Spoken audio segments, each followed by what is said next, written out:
6-cı fəsil. Drongo qapını bir dəqiqədən sonra döydü. Drongo qapını açdı. Kandarda qırmızı köynəyin üstündə qara gödəkçə, qısa dəri yubka, qara kalqotka və uzunboğaz çəkmələr geymiş gənc bir qadın dayanmışdı. Qısa kəsilmiş qara saçları, incə dik burnu, iri gözləri, köpüş dodaqları vardı. Drongo'nun dodaqlarının çox şişkin olduğunu düşündü. Çox güman ki, plastik cərrahiyə müraciət etmişdi. Biçimli bədəninə görə sinəsi də bir qədər iri görünürdü. Alisa'nın fiziki göstəricilərini yaxşılaşdırmaq üçün silikon və botoksdan yararlandığına şübhə ola bilməzdi. O, belə bir qadının Kristin kimi qüsursuz zövqə malik insanın xoşuna gələ bilməyəcəyini düşündü.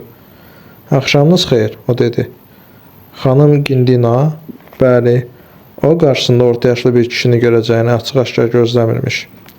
Deyəsən ekspertin daha yaşlı adam olacağını düşünmürmüş. Ona görə də gecə vaxtı cavan kişi xeylağının nömrəsinin soxulduğu üçün hətta bir qədər karıxdı. "Buyurun keçin." Drongo kənara çəkilib yol verdi. O içəri keçdi. Qadından tünd çiçək ətrinin qoxusu gəlirdi. Drongo bunun da Kristinin xoşuna gələ bilməyəcəyini düşündü. Qonaq keçib divanda əyləşdi. Drongo kreslo çəkib onunla üzbəüz oturdu. "Mənim burada yaşadığımı hardan bildiniz?" Onlar rusca danışırdılar. "Təsadüfən öyrəndim. Mr. Barnard kimdənsə hansısa planların sizə göndərməsini xahiş edərkən eşitdim." "Bəs Barnardı harda gördünüz?" "Bu gün ona lazım olan sənədləri götürmək üçün Yuhanın yanına gəlmişdi. Yuhan evdə yox idi və bu vaxt Barnardın telefonu zəng çaldı. Mən də onun hansısa sənədləri Kalmar otelinə ekspertə aparmaqla bağlı tapşırıq verdiyini eşitdim. Onu da əlavə etdi ki, artıq Barbadosa nə zaman uçacağımızın vaxtı ekspertdən asılıdır. Siz də buna görə mənim yanıma gəlməyə qərar verdiniz?" "Hə, mən ondan hansı ekspert olduğunu soruşdum. O da sizin Moskvadan gəldiniz dedi. Ona görə də sizinlə rusca söhbət edirəm." "Barnard sizdən hansı sənədləri götürmək istəyirdi?" "Bilmirəm, onlar stolun üstündəki zərfin içində idilər.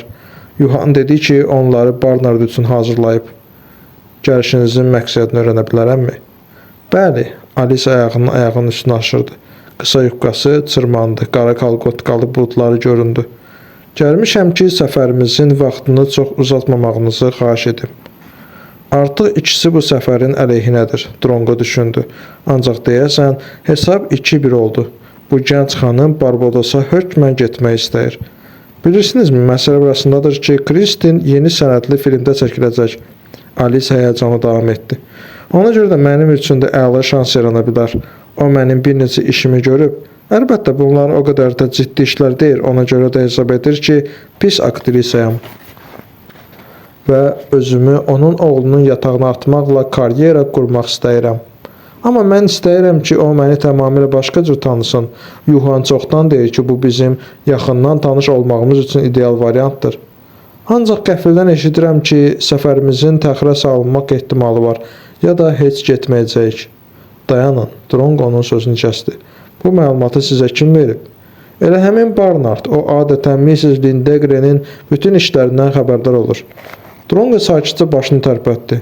Bu adam icraçı katibdən çox qəyyuma və ya vəkilə oxşayırdı. "Mən də sizin yanınıza buna görə gəldim," Alisa etiraf etdi. "Çox istərdim ki, bu səfəri təxirə salmayasınız. İş burasındadır ki, bir aydan sonra mən yeni filmə çəkilməyə başlayacağam. Mənə kiçik bir rol təklifi olunub, ancaq bu da bir şansdır. Bəlkə də özümü göstərə bildim. Təbii ki, Kristin etiraz etməsə. O filmin rejissorunu yaxşı tanıyır. Onun 2 filminə çəkilib. Onun sizə himayədarlıq edəcəyini düşünmürəm. Amma o ən azı etiraz etməyəcək." Bu gənc xanımın özünə məxsus məntiqi vardı. "Siz Santa Monica'da qaldığınızı söylədiniz," Drongo dedi. "Hansı oteldə yaşadığınızı bilmək olar?" "Ocean Way-dəki Casa del Mar'da," Alisa cavab verdi. Drongo təəccüblə ona baxdı. Bu sahildəki ən bahalı otellərdən biri idi. Bu oteldə lüks nömrələrin bir sutkası $3000 idi. Adi nömrələr isə $400 yuxarı. "Orada çoxdan yaşayırsınız?" Onun səsində açıq-aşkar müəyyən inamsızlıq vardı. "O oteldə nömrəni mənim üçün Yuhan kirayə edir," Alisa izahat verdi. "Ona görə də orada yaşayıram. Hələlik, Barbadosa gedənə qədər." Telefon zəng çaldı və Alisa diksindi. Drongo qalxıb dəstəyi götürdü. Zəng vuran Portier idi. Otelə onun üçün zərf göndərildiyini xəbər verdi. Birazdan götürərəm, Drongo dedi və dəstəyi asdı. O Alisa tərəf döndü. Qız pozasını dəyişmişdi və indi qorxmuş məktəbliyə oxşayırdı. Siz elə hesab edirsiniz ki, Barbadosa səfərin tarixi məndən asılıdır? Drongo dəqiqləşdirmək istədi. Təəssüf ki, belə deyil. Görünür, məsələni tam anlamamışsınız. Qərarı bütün hallarda Mrs. Lindegren verəcək. Mənsə sadəcə onun məsləhətçisi kimi dəvət etdiyi ekspertəm. Mən başa düşürəm, ancaq Barnard dedi ki, bu hər halda sizdən asılıdır. Əgər belədirsə, vaxtı uzatmayın. Bu səfər mənim üçün çox vacibdir. Onun üzündəki ifadəni görmək lazım idi. Biz bir neçə gündən sonra uçmalıyıq, Drongo dedi. Ancaq hələlik mən heç nə bilmirəm. Alisa onun tərəddüdünü özü bildiyi kimi anladı. Mən sizinlə razılığa gəlməyə hazıram, Alisa birdən dedi və yenidən ayağının üstünə aşırdı. Yubkası ikinci dəfə yuxarı çırmandı. Drongo gülməyini güclə saxladı. Alisa onun qızı yerində idi. Görünür, Almaniyada və Amerikada keçirdiyi illər ərzində hər şeyin əvəzini ödəmək düşüncəsinə alışmışdı. Amerikaya çoxdan köçmüsünüz? Drongo soruşdu. Nə? Qadın bu sualı açıq-aşkar gözləmirdi. Amerikaya nə vaxt köçmüsünüz? 3 il qabaq. Buna qədər Almaniyada yaşayırdıq. Mən orada da çəkilmişəm. Hansı filmlərdə? Müxtəlif filmlərdə. Qadın baxışlarını yayındırdı. Nəyisə dəqiqləşdirməyə çalışmağın mənası yox idi. Alisa açıq-aşkar bu barədə danışmaq istəmirdi. Deyəsən, Kristin haqlı idi. Bu gənc qadın həqiqətən onun oğluna uyğun deyildi. Digər tərəfdən kino aləminə öz gücü ilə girməyin yolunu Kristin özü də bilməli idi. Amma insanlar başqalarının əzablarını anlamaqda çətinlik çəkirlər. Xüsusilə də bu cür sınaqlardan keçməyiblərsə. Hesab edirsiniz ki, bu təcrübə sizə Amerikada da kömək edəcək? Mən aktrisa olmaq istəyirəm, Alisa qətiyyətlə bəyan etdi. Onda başlanğıc üçün paltarlarınızı soyunub atın. Drongo onu məsləhət verdi. Ancaq burada və indi yox. Sifarişlə çıxan qız imicinizi dəyişin. Bura Puritan əxlaqlı Amerikadır. Sərbəst dəyərlərin hökm sürdüyü Almaniya deyil. Siz İsveçli kübar qadının oğlu ilə görüşürsünüz, amma ucuz fahişələr kimi geyinirsiniz. Aktrisa olmaq istəyirsiniz, amma işbəkar vamp qadın rol oynayırsınız. Həm də axşamlar otellərə yad kişilərin yanına getmək lazım deyil. Belə şeylər hətta Los Angelesdə də yaxşı baxmırlar. Alice əsəbi halda qımışdı, ancaq dikələrək yubqasını düzəltdi. Əgər biz Barbadosa uçacaqsa, siz geyiminizi və makiyajınızı dəyişməlisiniz. Drongo ona acımadan davam etdi. Bir də öz bədəninizi başqa adamlara xidmət haqqı olaraq təklif etməyin. Məni başa düşürsünüz? Get tullan. Qadın divandan sırayaraq söyüş-söydü. Ağıllı çıxıb mənə. Mən bundan kömək istəyirəm, bu da mənə moizə oxuyur. Əgər mənimlə yatmaq istəmirsənsə, açıq de. Bu cəfəngiyatı danışmağa ehtiyac yoxdur. Alisa qapıya doğru yönəldi, ancaq Drongo əlini uzadıb onun çiynindən yapışdı və özünə tərəf çevirdi. Mən sənə görə deyirəm, gicbəsər. Drongo əsəbləşmədən dedi. Harada və necə geyinməyi bilmək lazımdır. Yuhanın xoşuna gələni anası bəyənməyə bilər. Orada isə hələ başqa qohumlar da olacaq. Burax, Alisa çığırdı. Drongo onu buraxdı və qız qapıya doğru cumdu. Çıxanda dönüb bərkdən qışqırdı. Axmaq özünsən. Alisa bunu dedi və qapını çırpıb çıxdı. Drongo gülümsündü. Əgər belə dedisə, deməli nə dediyini anlayıb. Drongo tələsmədən nömrədən çıxdı. Dəhlizlə irəliləyib birinci mərtəbəyə düşdü və bağdan keçərək hola gəldi. Portier böyük zərfi ona uzatdı. Drongo zərfi alıb nömrəsinə qayıtdı. Yəqin ki, daha qonaqlar olmayacaq. O saatına baxıb düşündü. Artıq 12-nin yarısıdır. Tezliklə gecə yarısı olacaq. Villanın planına diqqətlə baxmaq lazımdır. Drongo planı da yenicə açıb stolun üstünə qoymuşdu ki, şəhər telefonu yenidən zəng çaldı. O narazı halda telefona baxdı. Əgər yanına daha bir qonaq gəlmək istəsə, onda bu lənətə gəlmiş Barbadosdan imtina etmək lazımdır. Yoxsa onu sadəcə bezdirəcəklər. Telefon susmaq bilmirdi. O dəstəyi qaldırdı. Sizə eşidirəm. Drongo narazı halda dedi. Axşamınız xeyir. O yad səs eşitdi. Belə gecə vaxtda sizi narahat etdiyimə görə üzr istəyirəm. Bağışlayın. Sizin adınızı da bilmirəm. Adımı bilmirsiniz, amma gecə yarısı mənə zəng vurmusunuz. Drongo bir qədər karıxmış halda dedi. O halda niyə zəng vurursunuz? Siz Moskvadan gəlmiş ekspertsiniz. Gözə görünməz həmsöhbət soruşdu. Mən sizin Kalmarda yaşadığınızı öyrəndim. Siz bu oteldə Moskvadan olan yeganə qonaqsınız. Şübhə etmirəm. Kimdir danışan? Eduardo'dur. Eduardo Lindsay. Drongo artıq bunun daha ağ olduğunu düşündü. Lindsay Kristin'in vizajisti idi. Yəni onun ekspertlə danışmaq üçün əsaslı səbəbləri vardı. Sizə necə müraciət edə bilərəm? Lindsay əl çəkmədi. Məni adətən Drongo deyə çağırırlar. Çox gözəl cənab Drongo. Biz təcili görüşməliyik. Siz gecə Meduzası barına gələ bilərsiniz. O barın harada yerləşdiyini bilmirəm. Həm də mən çox yorulmuşam və heç yerə çıxmaq istəmirəm. Bəlkə sabah görüşək. Qətiyyən olmaz. Lindsay bir qədər isterik halda qışqırdı. Yalnız bugün icazə verirsinizsə mən sizin yanınıza gəlim. Artıq çox gecdir cənab Lindsay. Mən yatmağa hazırlaşıram. Bəlkə hər halda görüşümüzü təkrar salaq. Yox, yalnız bugün. 40 dəqiqədən sonra sizin yanınızda olacağam. Biz hökmən bugün danışmalıyıq. Lindsay bunu deyib telefonu qapadı. Drongo dəstəyi yorğun halda yerinə qoydu. Hələ heç vaxt belə axmaq işlə qarşılaşmamışdı.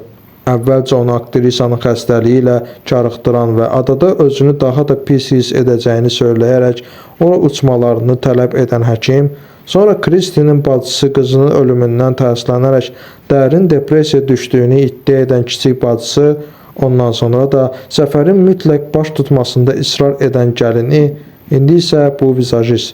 Görəsən hələ çox müəmma olacaq bu işdə. O villanın planına baxdı. Dənizin sahilində hektar yarıma bərabər nəhəng bir sahə idi. 2 hovuzu olan 3 mərtəbəli malikanə. Yanında da bir neçə yardımcı tikili malikanədə 8 yataq otağı, geniş qonaq otağı, böyük eyvan, Kristin'in bir neçə şəxsi otağı, ev kinoteatrı, səs yazma studiyası, masaj zalı vardı. Lakin varlı və uğur qazanmış aktrisanın tipik dəbdəbəli malikanəsində kabinet və kitabxana yox idi. Yataq otaqlarının 4-ü birinci, 4-ü də ikinci mərtəbədə idi.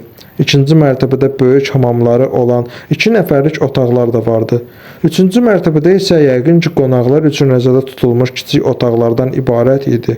Beləliklə villada eyni vaxtda 12 nəfər yaşaya bilərdi. Binanın sağ cinahında bir-birinə bitişik 2 yataq otağı Kristin özü və əri üçün idi. Bu halda digər cütlüklər sol cinahdakı digər 2 apartmanda yerləşə bilərdilər.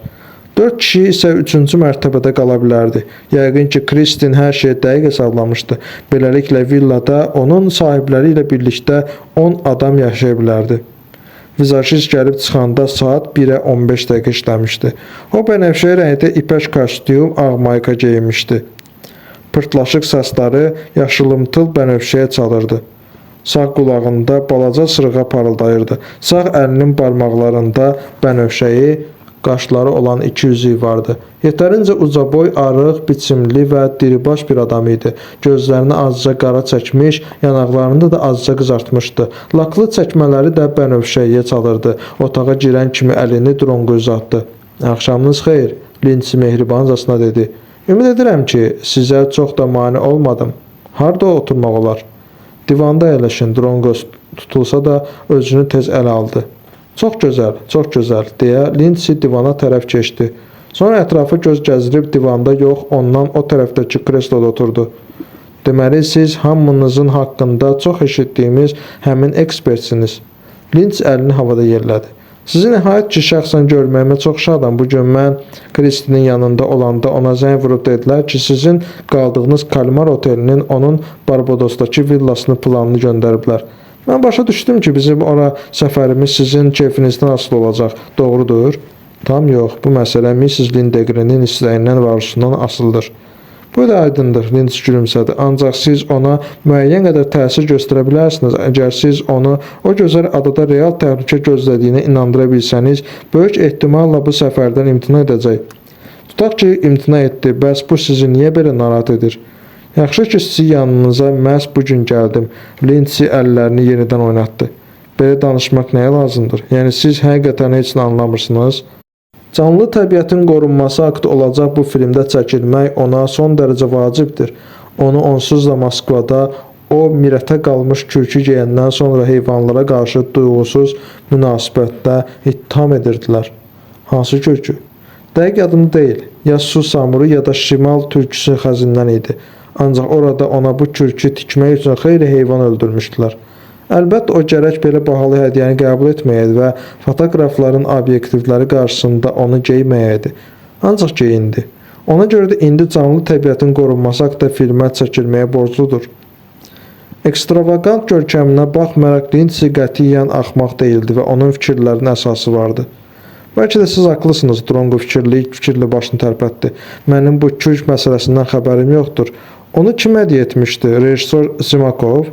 Yadımda deyil, ancaq bu da elə vacib deyil. O istənilən halda mütləq Barbadosa uçmalıdır. Sizsə ona mane olmamalı və mümkün qədər qorumalısınız. Sizin göstərişinizi nəzərə alacağam. Nə göstəriş lanım? Lindsey əlini yerlədi. Mən sizinlə ona görə görüşdüm ki, sizi Kristina mane olmamağın vacibini inandırım. O Barbadosa uçmağa və yeni filmdə çəkilməyə qəti qərar verib. Mənim üçün sizin buna münasibətinizi də hiss etmək vacib idi. Hiss etdiniz? Yox, siz hiss olunmadan dəyişir və mənə sizin bu səfərə, Kristin özünə hətta mənə gəlişimə olan münasibətinizi müəyyən etmək imkan vermirsiniz. Mən sizin münasibətinizi hiss etmirəm, ancaq maraq və nəzakət göstərirsiniz. Maraqlıdır, siz məhz nə hiss etmək istəyirsiniz? Dronqonu maraq bürüdü. Ədavət, nifrət, maraq, anlayış ya da əksi, dəstək, inkar, nə olsa, təkcə bu reaksiya yoxdur.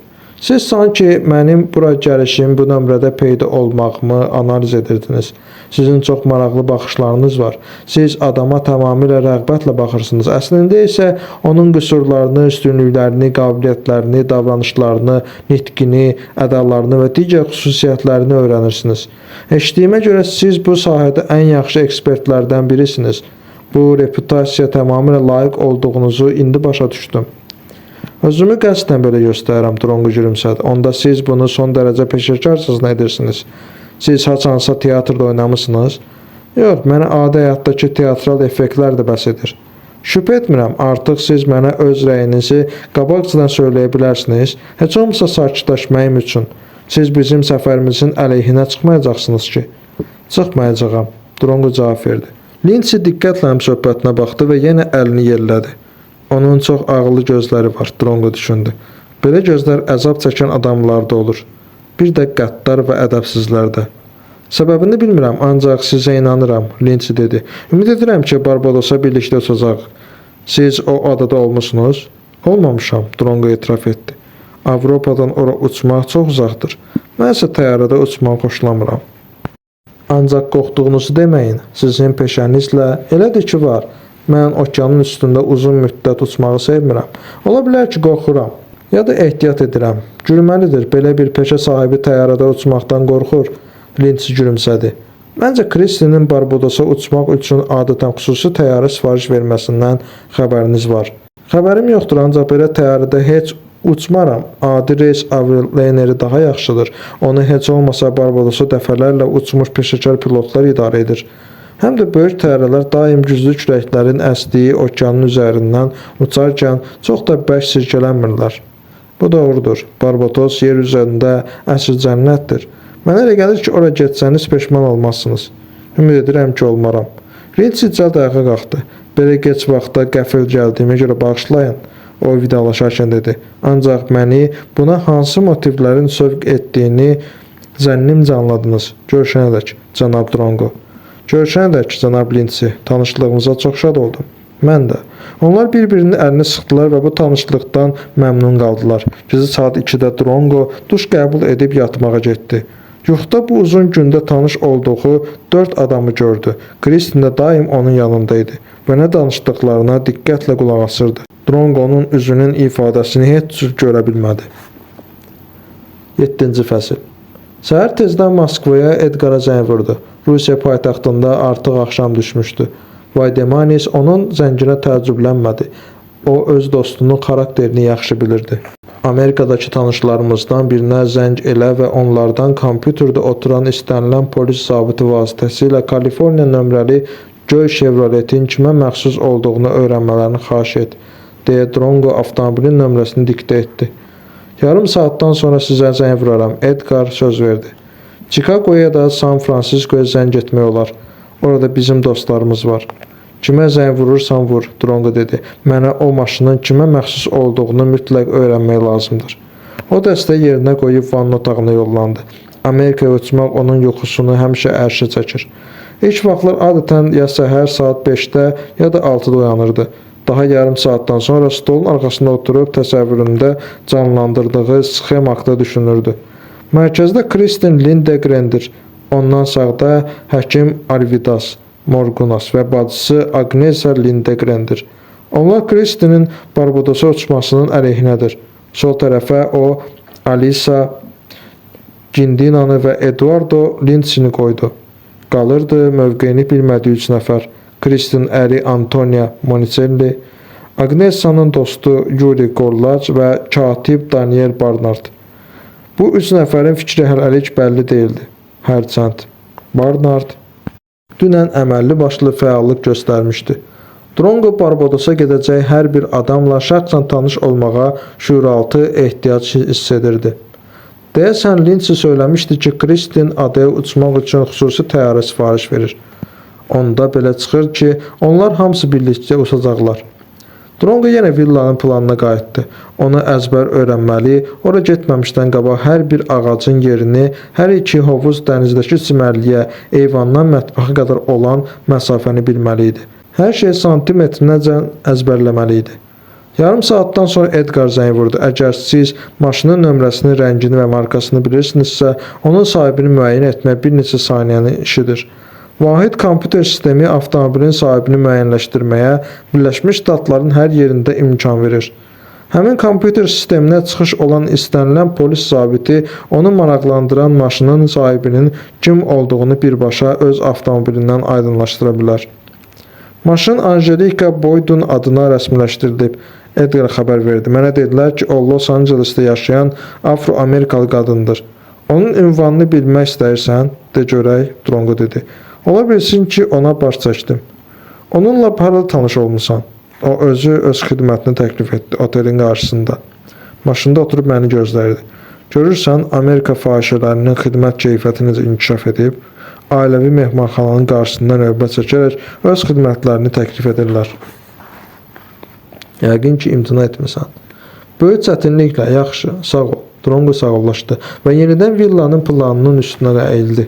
Səhər saat 10-da Barnard zəng vurdu. O, Drongo'nun Barbadosa nə zaman uça biləcəyi ilə maraqlandı. Bəs siz hasan uçursunuz? Drongo da maraqlandı. Bizim üçün təyyarə sifariş olunub, Barnard dedi. Biz 3 gündən sonra uçacağıq. Deməli, mən də 2 gündən sonra uçacağam. Drongo soğuk cavab verdi. Yeri gəlmişkən sizə bir sualım var. Sizi eşidirəm. Miss Lindegren'in adaya səfərinə münasibətiniz necədir?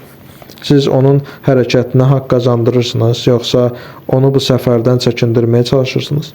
Bir də filmlə bağlı sizcə o bu filmə çəkilməlidir ya yox? Barnard sustu.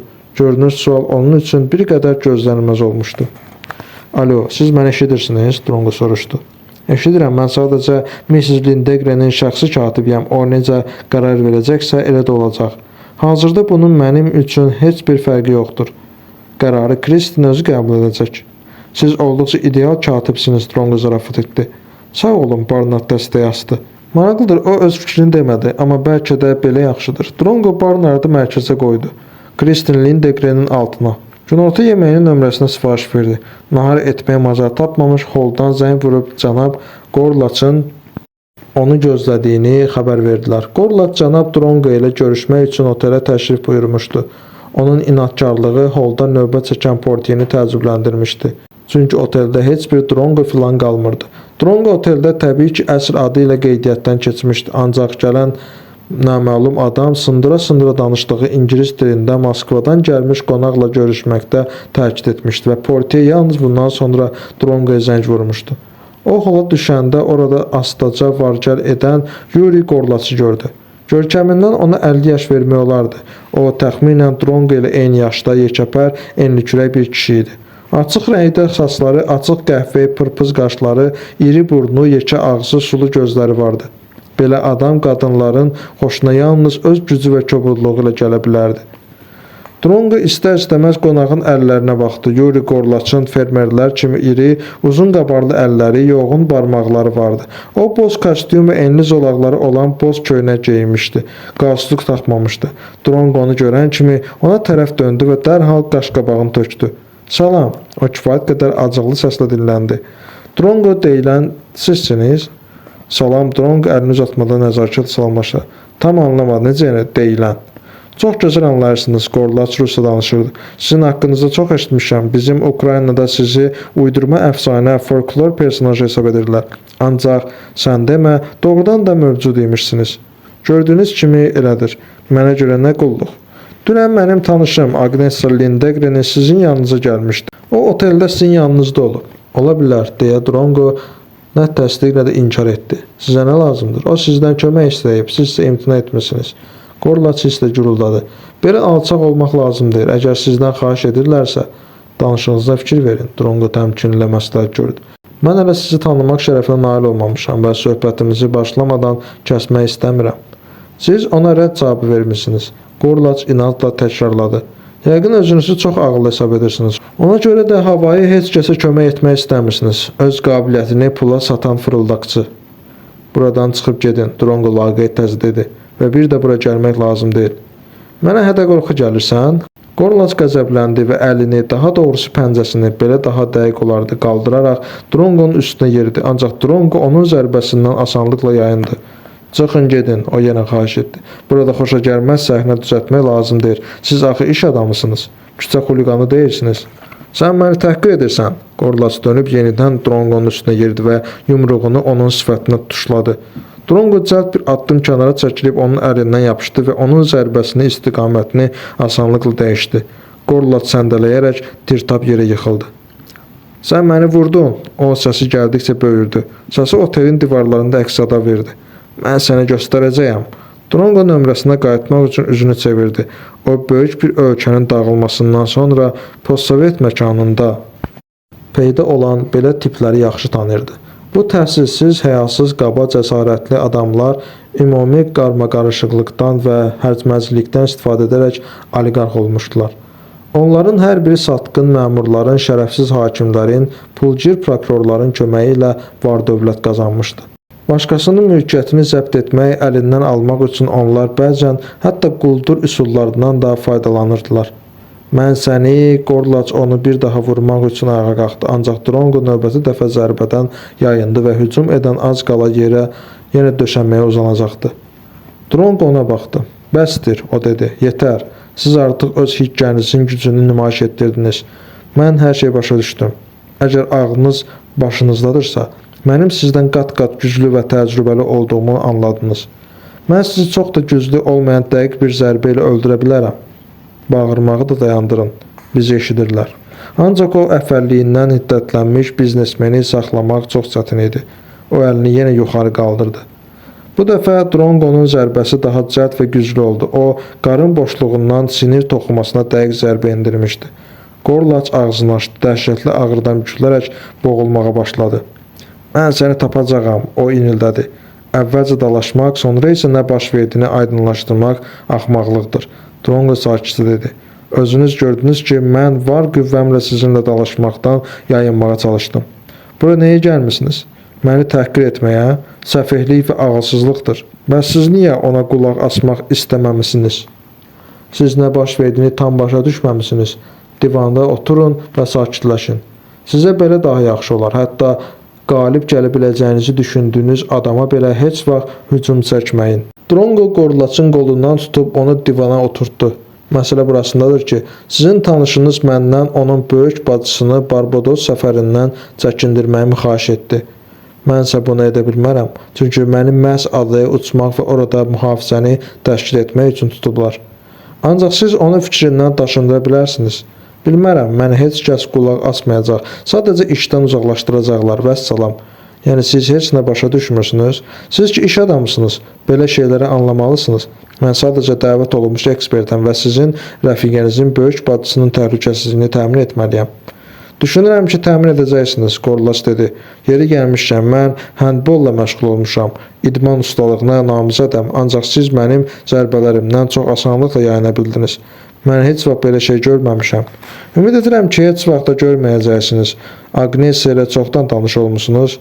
Yox, o qədər də yox. O çox gözəl qadındır. Sizin yaxşı zövqünüz var, ancaq belə şeyləri ürəyinizə çox salmasanız yaxşıdır. Villa onun böyük bacısınındır və ora nə vaxt uçmağı o özü qərar verir. Siz isə öz rəfiqənizlə bundan hər zaman imtina edə bilərsiniz. O, Kristinin kiçik bacısıdır. Qorlaç ayağa qalxmağa çalışdı. Daha ağrıtmır, Drongo canı yalanlıqla soruşdu. Yox, sağ olun. O nəhayət ki, ayağa qalxdı. Mən Agnesia nə deyəcəyimi bilmirəm. O elə bilirdi ki, sizi inandıra biləcəyəm. Siz məni inandırdınız. Kristini bundan imtina etməyə inandırmağa isə ikilikdə də gücümüz çatmaz. Hə, görünür siz haqlısınız, sağ olun. Qorlaç öz hərəkətinə görə üzr istəmədi. Drongo isə alicənabcasına heç nə tələb etmədi. Qorlaç dönüb maşınına sarı getdi. Drongo uzun uzadı onun ardınca baxdı. Beləliklə hesab getməyin əleyhinə olanların xeyrinə 3-2 oldu. Təkcə bir adamın fikri məlum deyildi. O da ki, Kristinin ən yaxın adamı və əri Antonio Monicelli idi. Drongo otağına qayıdıb Kristinə zəng vurdu. Mən bütün planlara baxdım və bugün sizinlə görüşmək istəyirəm, o aktrisa dedi. Axşam saat 7-də qalmış yanıma gəlin. Mən tək olacağam. Yox, Drongo etiraz etdi. Mən sizin ərinizi görməliyəm. Bu çox vacibdir. Hə, çox. Mənə bəzi detalları dəqiqləşdirmək lazımdır. O indi İtaliyadadır. Sabah səhər qayıdacaq. Onda gəlin görüşümüzü sabah səhərə keçirək. O qayıdandan dərhal sonraya. Onun sizin nəyinizə gərək olduğunu başa düşə bilmirəm. Mənə pul verən insanın əri ilə tanış olmaq hər zaman maraqlıdır. Siz belə düşünmürsünüz? Bu zarafatdır yoxsa ədəbsizlik? Daha çox zarafatdır, ancaq ədəbsizlikdən xali də deyil. Mən sadəcə düşündüklərimi dilə gətirən adamam. O sabah səhər gələcək, Kristin quru tərzdə dedi. Ümid edirəm ki, vaxtında gələcəksiniz. Danışdıq, saat 12-yə qalmış gələcəyəm. Kristin sağollaşmadan dəstəyə asdı. Bu zəhlətökən ekspert öz yersiz davranışları ilə onu əsəbləşdirməyə başlamışdı. Drongo Veydamanis'in ona verdiyi ünvanı xatırladı. Deyəsən, Matilda adlı ehtiraslı qaradərli fahişəyə baş çəkməyin vaxtı çatmışdı. O paltarını dəyişib taksi çağırdı, maraqlıdır. Qorlaçda adaya uçmağı da elə də həvəsi deyil. Görürsən təkcə özündən böyük rəfiqəsinin xətrinə, yoxsa başqa səbəblər də var. Taksi düz 40 dəqiqədən sonra gəldi. O maşına oturub ünvanı söylədi. Gənc Puerto Rikalı taksi sürücüsü razılıq əlaməti olaraq başını tərpətdi. O ingiliscə güclü ləhcə ilə danışırdı. Ümumiyyətlə Kaliforniyada ikinci və üçüncü dillər İspan və Çin dillərdir. Müəyyən qədər də Yapon dili. Drongo ünvanı söyləyib oturacağa söykəndi. Ortaya çıxan bütün şübhələri gərək özü yoxlasın. Adada onu gözləyən səhvlərdən yayınmağın ən yaxşı yolu budur. Onlar xeyli yol getdilər. Demək olar ki, yarım saat. Nəhayət sürücü maşını saxladı və çatdıqlarını söylədi. Drongo gözlərini açıb ətrafı baxdı. Yaxınlıqda tipik çox mərtəbəli binalar vardı. Burada ancaq varlı şirkətlərin işçiləri, top menecerlər, orta ranglı məmurlar yaşaya bilərdilər. O maşından düşüb ətrafa göz gəzdirdi. Maraqlıdır. Fahişələr adətən belə yerlərdə yaşamırlar. Ev kirayələsilər də peşələrini gizlətmək üçün hər şey edirlər. Drongo sürücüyə sarı döndü. Məni gözləyə bilərsiniz. İstədiyiniz qədər, ser. Puerto Rikalı ağ dişlərini göstərib gülümsədi. Drongo cibindən 50 dollarlıq əskinası çıxarıb sürücüyə uzatdı. Bu avansdır. Heç vaxt belə böyük avans almamışam. Sürücü sevincək güldü. Drongo giriş qapısına doğru addımladı. Qapıda kodlu kilit vardı. İçəri sakinlərin diqqətini çəkmədən girmək lazım idi. Və təbii ki, Angelika Boyd özü də bundan xəbər tutmamalı idi. Bu zaman əlində diplomat çanta olan 45 yaşlı samballı bir kişi peyda oldu. O mötəbər bir şirkətdə işləyən baş klerikə oxşayırdı. Ya da pedant və səliqəli baş mühasibə. Kişi tez kodu yığdı və Drongo rəqəmlərin kombinasiyasını yadında saxladı. Kişi binaya daxil olub qapını arxasınca bağladı. Drongo biraz gözləyib qapıya sarı getdi. Kodu yığıb içəri daxil oldu. Liftə girib 14-cü mənzilin hansı mərtəbədə yerləşdiyinə baxdı. Bundan sonra 5-ci mərtəbənin düyməsini basdı. 8-ci fəsil. Drongo Angelika Boydun burada yaşadığını hələ də heyrət edərək lazım mərtəbəyə qalxdı. Binanın qarşısında bir neçə maşın dayanmışdı, ancaq tanış Chevrolet onların arasında yox idi. Ancaq binada tamamilə təmir olunmuş insanların yaşadığından xəbər verən başqa maşınlar, Hondalar, Nissanlar, Fordlar və Chryslerlər vardı. 5-ci mərtəbədə liftdən çıxıb ətrafa göz gəzdirdi. Kiçik dəhlizdə 3 qapı vardı. Onların birində əklilə asılmışdı. Üzərinə 14 yazılmış lövhəcik olan o biri qapıya yaxınlaşdı. Zəngi basıb qulağa verdi.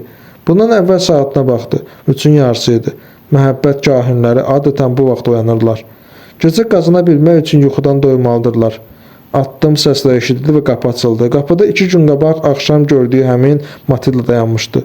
O çarıqmış halda Drongoya baxıb bu kişini harda gördüyünü xatırlamağa və bura niyə gəldiyini anlamağa çalışdı.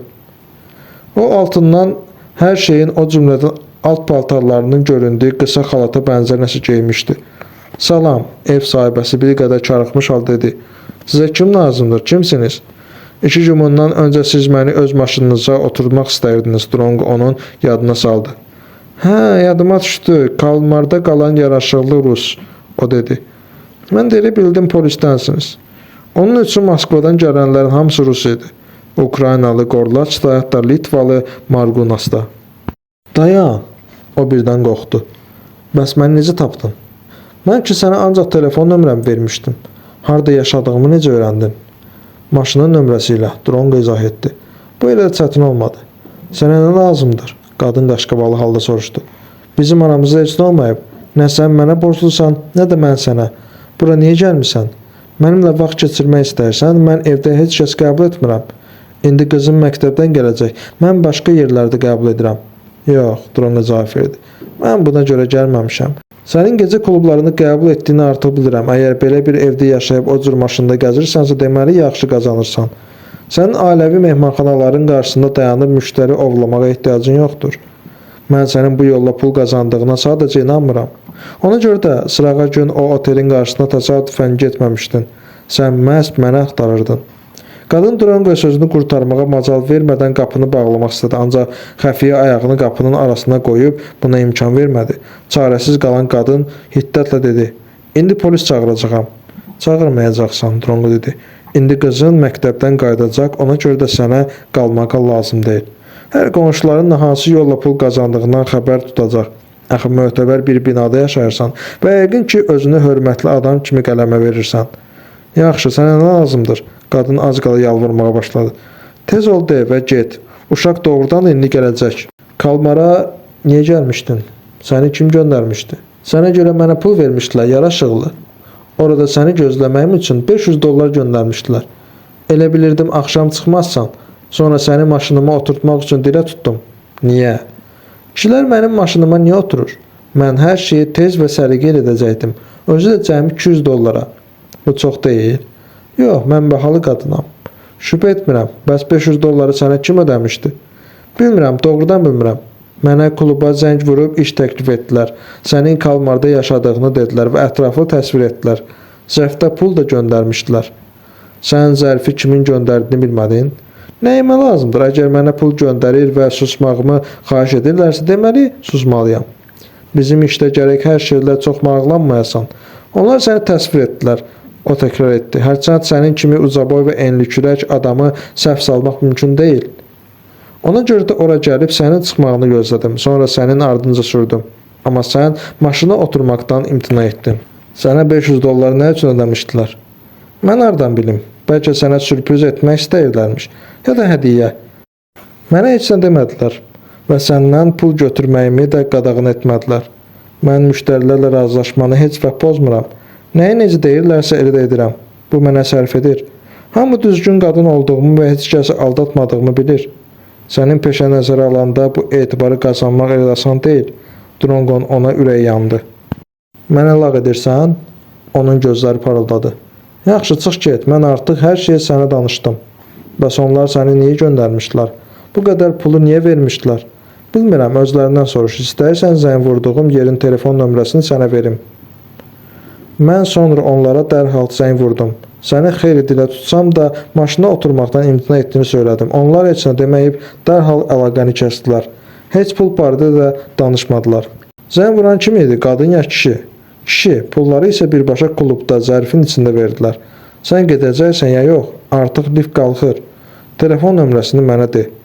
310 581 55 33 və 204-cü nömrəni soruşmaq lazımdır. Bu otel nömrəsidir. Məncə hə, ancaq dəqiq bilmirəm. Hər şey özün öyrənə bilərsən. Sonuncu sual, onlar məni ləkələmək istəyirlər, yoxsa belə hallarda özümü necə aparacağımı dəqiqləşdirmək? Mən hardan bilim, heç nə bilmirəm. Onlar sadəcə zəng vurub sənin nə edəcəyini xəbər verməyimi istəyirdilər. Sən bağışla, ancaq mən qapını örtməliyəm. Səni evimə buraxmaq da istəmirəm. Bağışla, ancaq istəmirəm. Aydındır. Köməyə görə çox sağ ol. Sağ ol, qadın qapını örtdü. Drongo dönüb liftə sarı getdi. Kabinəyə keçib yuxarı qalxanda qadın qapını yenə açdı. Pula qaldıqda isə yaraşıqlı. Matilda qəfildən əlavə etdi. İstəsən kluba gələ bilərsən. Səndən pul almayacağam. Hər şey artıq ödənilib. Kef edəcəksən. $200 da əlavə etsən, elə şeylər edəcəm ki. Təşəkkür edirəm, Drongo başını tərpətdi. Şübhəm yoxdur, ancaq istəmirəm. Bu dəfə qadın qapını bərkdən çırpdı. Drongo gülümsədi. Matilda deyəsən incimişdi. Artıq tanışı olan taksi sürücüsü onu aşağıda gözləyirdi. Onlar otelə qayıtdılar. Puerto Rikalı bütün yol boyu boşboğazlıq etdi. Görünür bu yolla müştəridən daha çox çay pulu almağa ümid edirdi. Drongo belə də etdi və ona daha $40 da verdi. Sürücünün əməlli başlı keyfi kökəldi. Drongo otelə daxil olan kimi Portiyə yaxınlaşdı. Matildadan aldığı telefon nömrəsini yazıb ona verdi və hansı otelə aid olduğunu öyrənməsini xahiş etdi. Portiyə əvvəl məlumat bürosuna, sonra isə həmin nömrəyə zəng vurdu və nəzakətlə bildirdi ki, bu Santa Monica'dakı Ocean Way-də yerləşən Casa del Mar otelidir. Drongo bu xəbəri eşidən kimi qanı qaraldı və 204-cü nömrədə kimin qaldığını öyrənmək üçün bir daha zəng vurmağı xahiş etdi. Casa del Mar'ın portiyesi ona nəzakətlə cavab verdi ki, həmin nömrə hazırda boşdur. Bəs kim qalıb? Drongo artıq əsəbləşərək dəqiqləşdirmək istədi. Cənab Smith adında biri, portiyə cavab verdi. O nə pul ödəyərək 2 gün qalıb getdi. Bəlkə soyadı başqadır, məsələn, Cindina ya da Lindegren. Yox, nömrə cənab Smith'in adına rəsmiləşdirilib. Başqa heç bir informasiyamız yoxdur. Təşəkkür edirəm. Drongo daha heç nə öyrənə bilməyəcəyini anlayaraq dəstəyi yerinə qoydu. Belə bir təsadüfə inanmaq mümkün deyil. Kimsə Alisanın da qaldığı həmin oteldə nömrə kirayələyir və onu ləkələmək ya da yoxlamaq üçün fahişə tutur. Əgər bu adam Alisanın özüdürsə ya da onun dostu Yuhandırsa, başqa bir nömrə tutmağa da ehtiyac vardı. Elə öz nömrələrinə zəng vura bilməzlərmi? Ancaq başqasıdırsa, onda açıq-aşkar Cindinanı zərbə altına qoyur ki, Drongo ona xüsusi diqqət yetirsin. Drongo pilləkənlə öz nömrəsinə qalxarkən məhz bu barədə düşündü. Nömrədən hava limanına zəng vurub, Barbadosa, Yeni Orlando ya da Miami'də eniş edərək uçmağı mümkünlüyünü öyrəndi. Və bu ürəyinə yatmadı. Mexikoya uçub oradan adaya Meksika aviaşirkətlərindən birinin təyyarəsi ilə də getmək olardı. İkinci variantı da qəbul etmədi. Miami'dən keçən uzun müddətli uçuş marşrutunu seçməyə məcbur idi. Əvvəlcə Los Angelesdən Floridaya, oradan başqa bir təyyarə ilə Barbadosa uzun bir uçuş həyata keçirməli idi. Bütün təyyarələr demək olar ki, adanın cənub-qərbində yerləşən paytaxt Bridgetown'a enirdilər. Buradan qərb sahil boyu ilə 20 km şimala Space Town'a getmək olardı. Kristen Lindegren'in villası oraya yaxın idi. O bir neçə ağır uçuş keçirəcəyi haqqında düşündü və Floridaya səhər reysinə bilet sifariş verdi. Təyyarə sabah yox, birisi gün yola düşəcəkdi. Keçən əsrin sonlarında Londonda Barbadosa hətta Concordlar da uçurdu. Ancaq səsdən sürətli və bu təyyarələr tezliklə istismardan çıxardılar və Barbadosa Boeing 67-lər uçmağa başladılar. Drongo geriyə Londondan keçərək qayıtmağa qərar verdi ki, yenidən Amerikanın o biri başına uzun müddətli uçuşlar etməsin.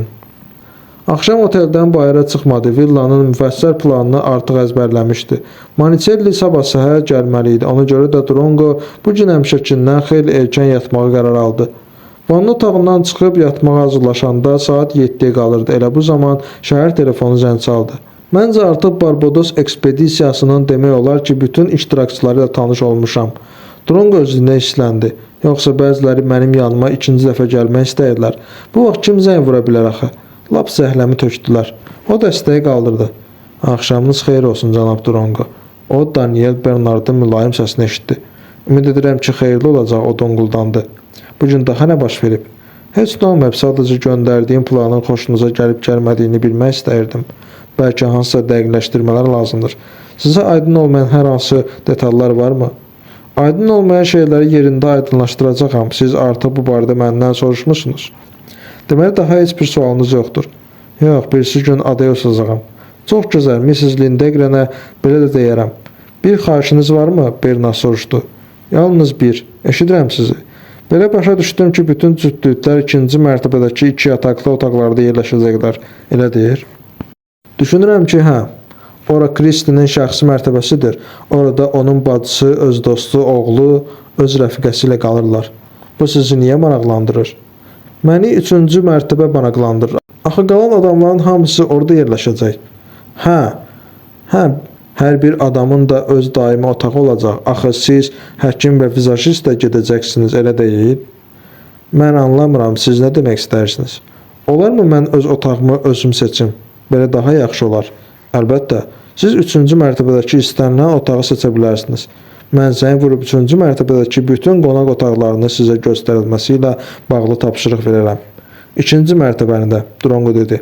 Mən orada yaşamayacağam, ancaq otaqlara baxmalıyam. Kristinin yataq otağına da etiraz etməsəniz, hə? Bu onun xoşuna gəlməyəcək. Başa düşürəm, ancaq mən ora əylənməyə yox, işləməyə gedirəm. Yaxşı, mən tapşıraram, istədiyiniz hər şey sizə göstərərlər. Başqa xahişiniz də varmı?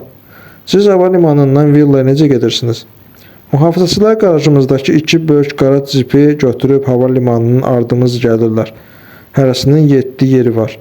Səfərimizin bütün iştirakçılarının mənim də sizinlə birlikdə Barbadosa uçacağımızdan xəbərdar olması sizə qəribə gəlmir. Biz bunu sir kimi saxlamırıq, cənab Drongo. Siz başa düşməlisiniz ki, Mrs. Kristin Lindegrenin Barbadosa UNESCO kimi nüfuzlu bir təşkilatın mövzusunu dəstəklədiyi filmin çəkilişinə gedir. Sizin vəzifəniz isə villanı və oradakı insanların mühafizəsini təmin etməkdir. Mən bunda qəribə bir şey görmürəm. Onda daha sözüm yoxdur. Sağ olun, cənab Barnard. Sabah günorta cənab Maniçelli ilə tanış olmaq üçün sizə gələcəyəm. Yeri gəlmişkən, Kristin niyə onun soyadını götürməyib? O tanınmış aktrisadır, ərinin soyadını götürməsi ağılsızlıq olardı.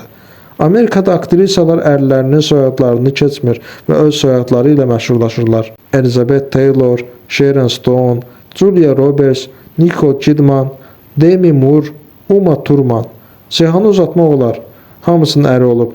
Bəzilərinin hətta Bruce Willis və Tom Cruise kimi xeyli məşhur əri. Amma heç biri ərinin soyadını keçməyib. Bu, aktrisanın tamaşaçıda formalaşmış səhnə adını və obrazını dağıdar. Mən də belə düşünürdüm. Sabah saat 12-nin yarısında limuzin ardınıza gələcək, Barnard söz verdi. Görüşənədək. Sağ olun. Drongo dəstəyi qoydu və villanın stolun üstündəki planına baxdı. Sonra dəstəyi qaldırıb Edgar Vaydemenisin nömrəsini yığdı. Moskvada artıq gec idi. Edgar dəstəyi qaldırdı. Mənə 2 iş adamının maliyyə vəziyyətini öyrənmək lazımdır. Drongo xahiş etdi. Biri Kristin Lindegrenin həyat yoldaşı Antonio Maniçellidir. O tanınmış restoratordur. İtaliyada və ABŞ-da restoranları var. Digəri isə Ukraynalı biznesmen Yuri Gorlaçdır. O dəri ticarəti ilə məşğuldur. Lazım olsa Kiyevə və Romaya da zəng vur.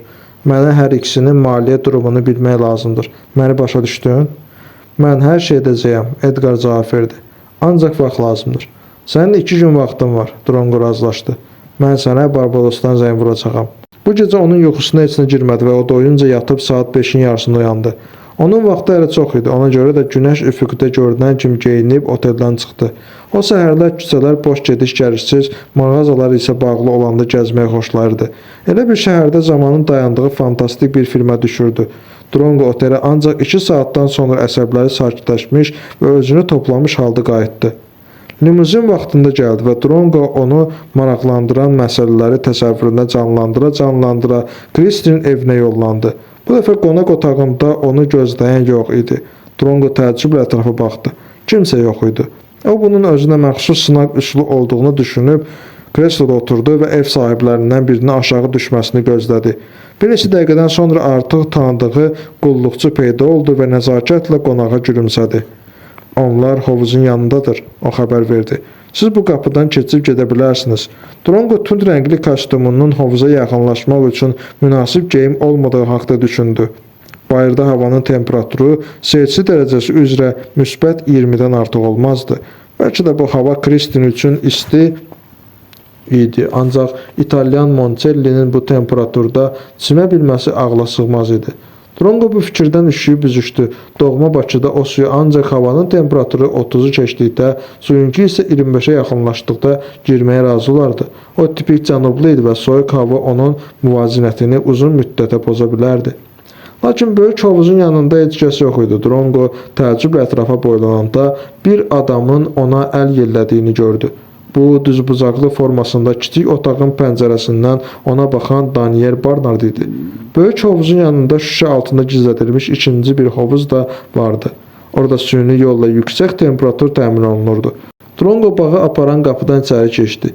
Bura xeyli isti idi. Görünür, güclü istilik sistemi istənilən havada temperaturu yüksək saxlaya bilirdi. O yenə ətrafa baxdı. Açıq mavi rəngdə kostyum geymiş Barnard şezlongların yanında dayanmışdı. Bir adam hovuzda üzürdü. Hər vaxtınız xeyir, Barnard onu salamladı. Sizi qonaq otağında qarşıladığıma görə bağışlayın. Mən elə indicə gəlmişəm. Bu da yəqin ki, Senyor Monicelli'dir. Drongo suda asta-asta üzən kişini başı ilə göstərdi. Hə, Barnard ona baxmadan başını tərpətdi. O da elə indicə gəlib. İş burasındadır ki, Mrs. Lindegren'in öz prodüseri ilə vacib görüşə getdi və məndən sizi bir-birinizə təqdim etmək üçün geri qayıtmağımı xahiş etdi. Salam, Monicelli əlini səmimiyyətlə yellərək hovuzdan qışqırdı. Eşitdim, mən burada olmayanda arvadım özünə yeni əyləncə tapıb. İnciməyin, mən pis heç nə demək istəmirəm, sadəcə onun həmişə yeni ideyaları, təzə layihələr olur. O hovuzdan çıxdı, cins köpək kimi fınxırıb çirkindi. Drongo ona baxdı, qara dalğalı saçları arxaya daranmışdı, kiçik donqarlı burnu sifətinə zərrə qədər xələl gətirmir, əksinə özünə məxsus cazibədarlıq verirdi. Gözləri yaşıl dodaqlarının cizgiləri qəşəng idi, çənəsi bir qədər irəli çıxmışdı. Belə kişilər qadınları dərhal və həmişəlik ovsunlayırlar. Onun atletik bədənini baxıb həzz almamaq mümkün deyildi. Drongo bu tipin onunla yaşıd olsa da qat-qatı yaxşı göründüyü haqda düşündü. Bu ona bir qədər ağır gəldi. Hərçənd Drongo fiziki formasına həmişə nəzarət edirdi. Monicelli məhraba götürüb qurulandı. Sonra əlini Drongo uzatdı. Salam, Antoni Monicelli. Məni adətən Drongo çağırırlar. Mən bu haqda eşitmişəm. Deyirlər, siz bizim Yuri Gorlaçın həmyerlisisiniz. Yox, biz sadəcə hər ikimiz keçmiş bir ölkənin vətəndaşı olmuşuq. Bu da az şey deyil. Monicelli qaqqıldayıb güldü. Onun əynində bədəninə kip oturmuş cinsiyyət orqanını aydın bildirən çimərlik tumanı vardı. Drongo heç vaxt belə bir çimərlik tumanı geyinmədiyi haqda düşündü. O bu görkəmdə insanların qarşısına çıxmağa utanırdı. Ancaq Monicelli görünür bu cür komplekslərdən əziyyət çəkmirdi. O hovuzun yanındakı stolların birində oturdu. Əyləşin, o əlini yerlədi. Bura istidir. Mənim sərin havadan zəhləm gedir. Hərçənd Los Angeles'də daim isti olur.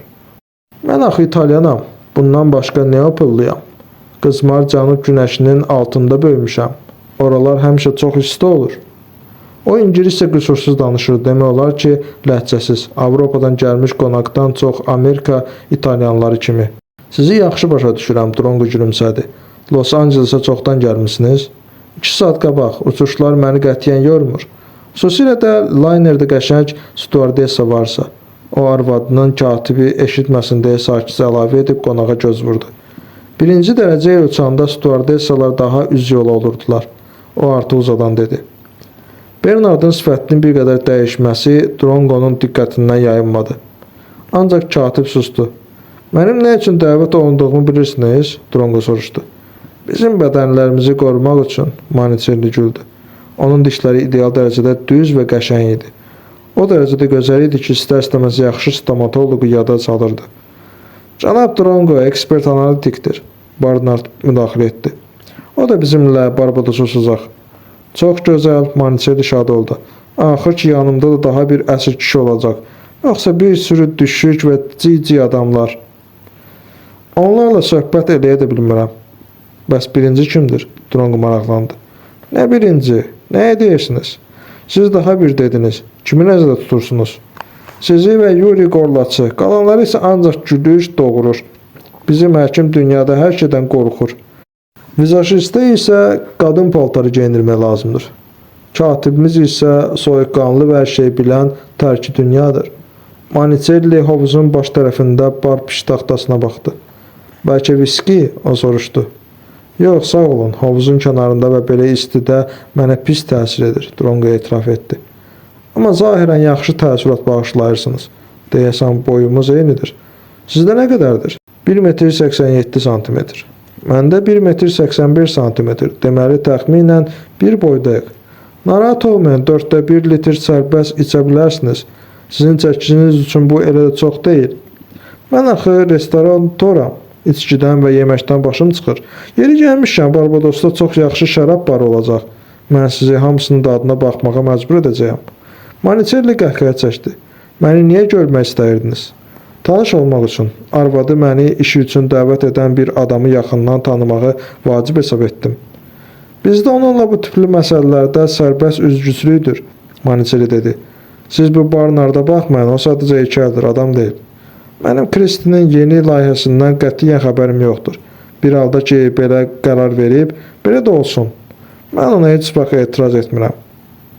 Ailəni belə qorumaq daha asandır, cənab ekspert. Siz Yuri Gorlaçı çoxdan tanıyırsınız? Mən onu ümumiyyətlə tanımırdım. Agnesiya ilə görüşməyə başladıqdan sonra tanımışam. Məncə onu ancaq pul maraqlandırır. Puldan başqa heç nə. Biraz da Agnesiya hərçənd mən onları nəyin birləşdirdiyini anlamıram. O Agnesiya ilə pul xatirinə görüşə bilər. Drongo Bernard tərəfə baxmamağa çalışaraq ehtiyatla soruşdu. Burada alfonslar yoxdur. Maniçelli güldü. Nə mən, nə də Yura Lindegren bacıları ilə pula görə görüşmürük. Biz hər ikimiz tamamilə təmin olunmuş insanlarıq. Drongo Bernardın soyuq sifətinə ötəri baxdı. O sakitcə söhbətə qulaq asır, sahibəsinin ərinin bu sözlərinə münasibətini biruzə verməməyə çalışırdı. Yuhannın rəfiqəsini necə tanıyırsınız? Drongo hər ehtimala qarşı soruşdu. Hansı rəfiqəsini? Maniçelli anlamadı. O qaşqabaqlı halda Bernarda baxdı, sanki ondan izahat verməsini gözləyirdi. Söhbət Miss Gindinadan gedir. Barnard laqeyd tərzdə dedi. Əlbəttə tanıyıram, Maniçelli qımışdı. Çox gözəl gənc qadındır, çalışqan və inatkardır. Ancaq gözəldir. Yuhana afərin. Onun da anası kimi çox yaxşı zövqü var. Cütləşmək üçün çox yaxşı nüsxələr tapıblar. Yaxşı, yaxşı Barnard. Qızarmaq lazım deyil. Katib həqiqətən qızardı və üzünü çevirdi. Cənab Maniçelli, siz arvadınızı kimi zədələdiyini bilirsiniz? Drongo soruşdu. Eşitmişəm, Antonio tutuldu. Mən bunun səfeh zarafat olduğunu düşündüm. Ancaq o eyni vaxtda 2 məktub aldığını dedi.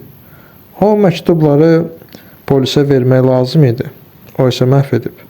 Bu bağışlanmaz axmaqlıqdır. Belə hoqqalardan çıxan yaramazları tapıb cəzalandırmaq lazımdır. Özü də açıq şəkildə. O açıq-aşkar hiddətlənmişdi. Siz kimdənsə şübhələnirsiniz? Mən? Təbii ki, yox. Mən burada elə də çox adam tanımıram. Hətta New Yorkda daha çox tanışım var. Sizcə bu kim ola bilər? Hansısa əxlaqsız özünü bu üsulla təsdiqləməyə çalışıb. Maniçelli sanki canlandı.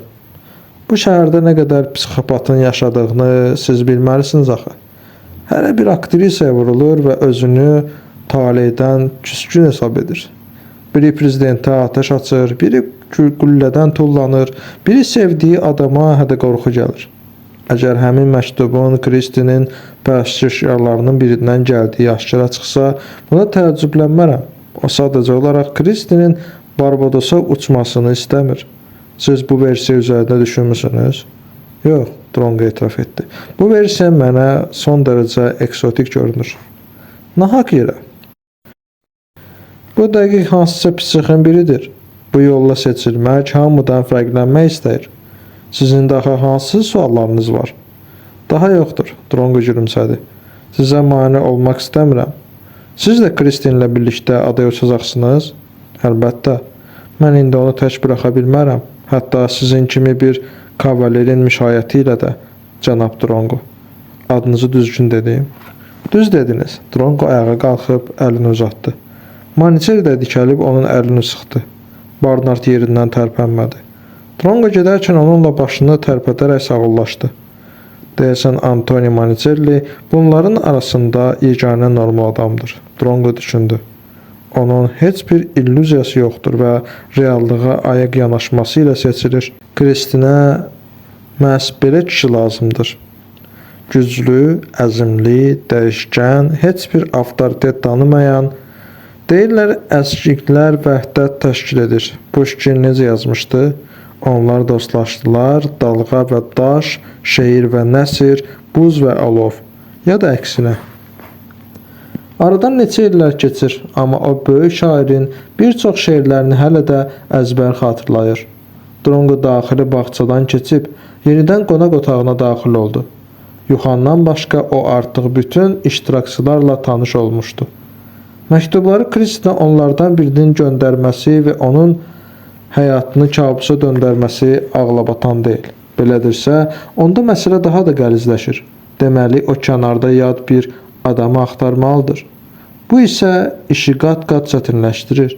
Dronqo limuzinə oturdu. Maşın xiyabanla ağır-ağır darvazaya doğru irəlilədi. Yola çıxmışdılar ki, villaya yaxınlaşan başqa bir limuzinlə qarşılaşdılar. Bu Mrs. Lindegren özüdür. Sürücü ehtimala dedi. Dronqo boylandı. Maşın artıq həyətə daxil olurdu. Dronqo gözlərini yumub başını yastığa dayadı. Sabah o uzaq adaya uçacaq, tropik cənnətə düşəcəkdi. Ancaq bütün bunlar sabah olacaqdı. Bu gün isə onun otelə aparan limuzinə yayxanıb, Dronqonun ağlına da gəlməzdi ki, sabah onun məğlub olacağı işin ən çətin günü olacaq. 9-cu fəsil. Səhər tezdən əvvəlcədən sifariş verilmiş taksi ilə hava limanına getdi. 2001-ci ilin 11 sentyabr faciəsindən və avqust ayında Londonda təyyarələri partlamaq cəhdindən sonra Amerikadakı hər bir hava limanında yoxlamalar xeyli vaxt aparırdı. İnsafən Amerikalılar bu yoxlamaları isterik səviyyədə, hətta yüngül paranoya əlamətləri ilə həyata keçirən Avropalı həmkarlarına nisbətən daha sürətli və boş-boşuna tələsmədən aparırdılar. Təyyarə havaya düz vaxtında qalxdı və Miamiyə doğru istiqamət götürdü. Biznes klassda əyləşmiş Dronqo narazı halda aşağı baxırdı. Uzaq Miamiyə 5 saatdan artıq uçmaq lazım idi və bu marşrut üzrə uçan təyyarələr adətən möhkəm silkələnir. Ekvatora, Arizonanın, Texasın nəhəng düzənliklərinə yaxınlığın təsiri hiss olunurdu. O üz-gözünü büzüşdürürdü. Əgər Miamidə düşüb təyyarəni dəyişmək olmasaydı, sakitləşmək üçün məmnuniyyətlə bir balaca içərdi. Nə qədər təəccüblü olsa da, təəssüflər olsun ki, bu istənilən reisdə bir qədər sakitləşmək, hətta biraz mürgüləmək üçün yeganə effektiv vasitə idi. Problemlər dərhal başladı. Yarım saatdan sonra təyyarə artıq hava burulğanı zonasına düşmüşdü. Hələlik elə də möhkəm silkələnmirdi. Laynerin komandiri sərnişinlərin kəmərləri taxması üçün siqnal verməmişdi. Dronqo bundan istifadə edib stüardessanı çağırdı və ondan bir stəkan araq, bir stəkan pomidor şirəsi, bir də 2 limon gətirməyi xahiş etdi. 3-cü stəkanda 2 parça buz olmalıydı. O bütün bunları qarışdıraraq qanlı Mary düzəldib içdi və özünü xeyli yaxşı hiss etdi. Bu zaman artıq burulğan zonasından çıxmışdılar. Texasın üzərindən uçarkən yenə möhkəm silkələndilər və komandir hamıdan öz yerini tutmağı, kəmərləri bağlamağı xahiş etdi. Dronqo yenə stüardessanı çağırdı. Ondan yenə həmin 3 stəkanı gətirməyi xahiş etdi.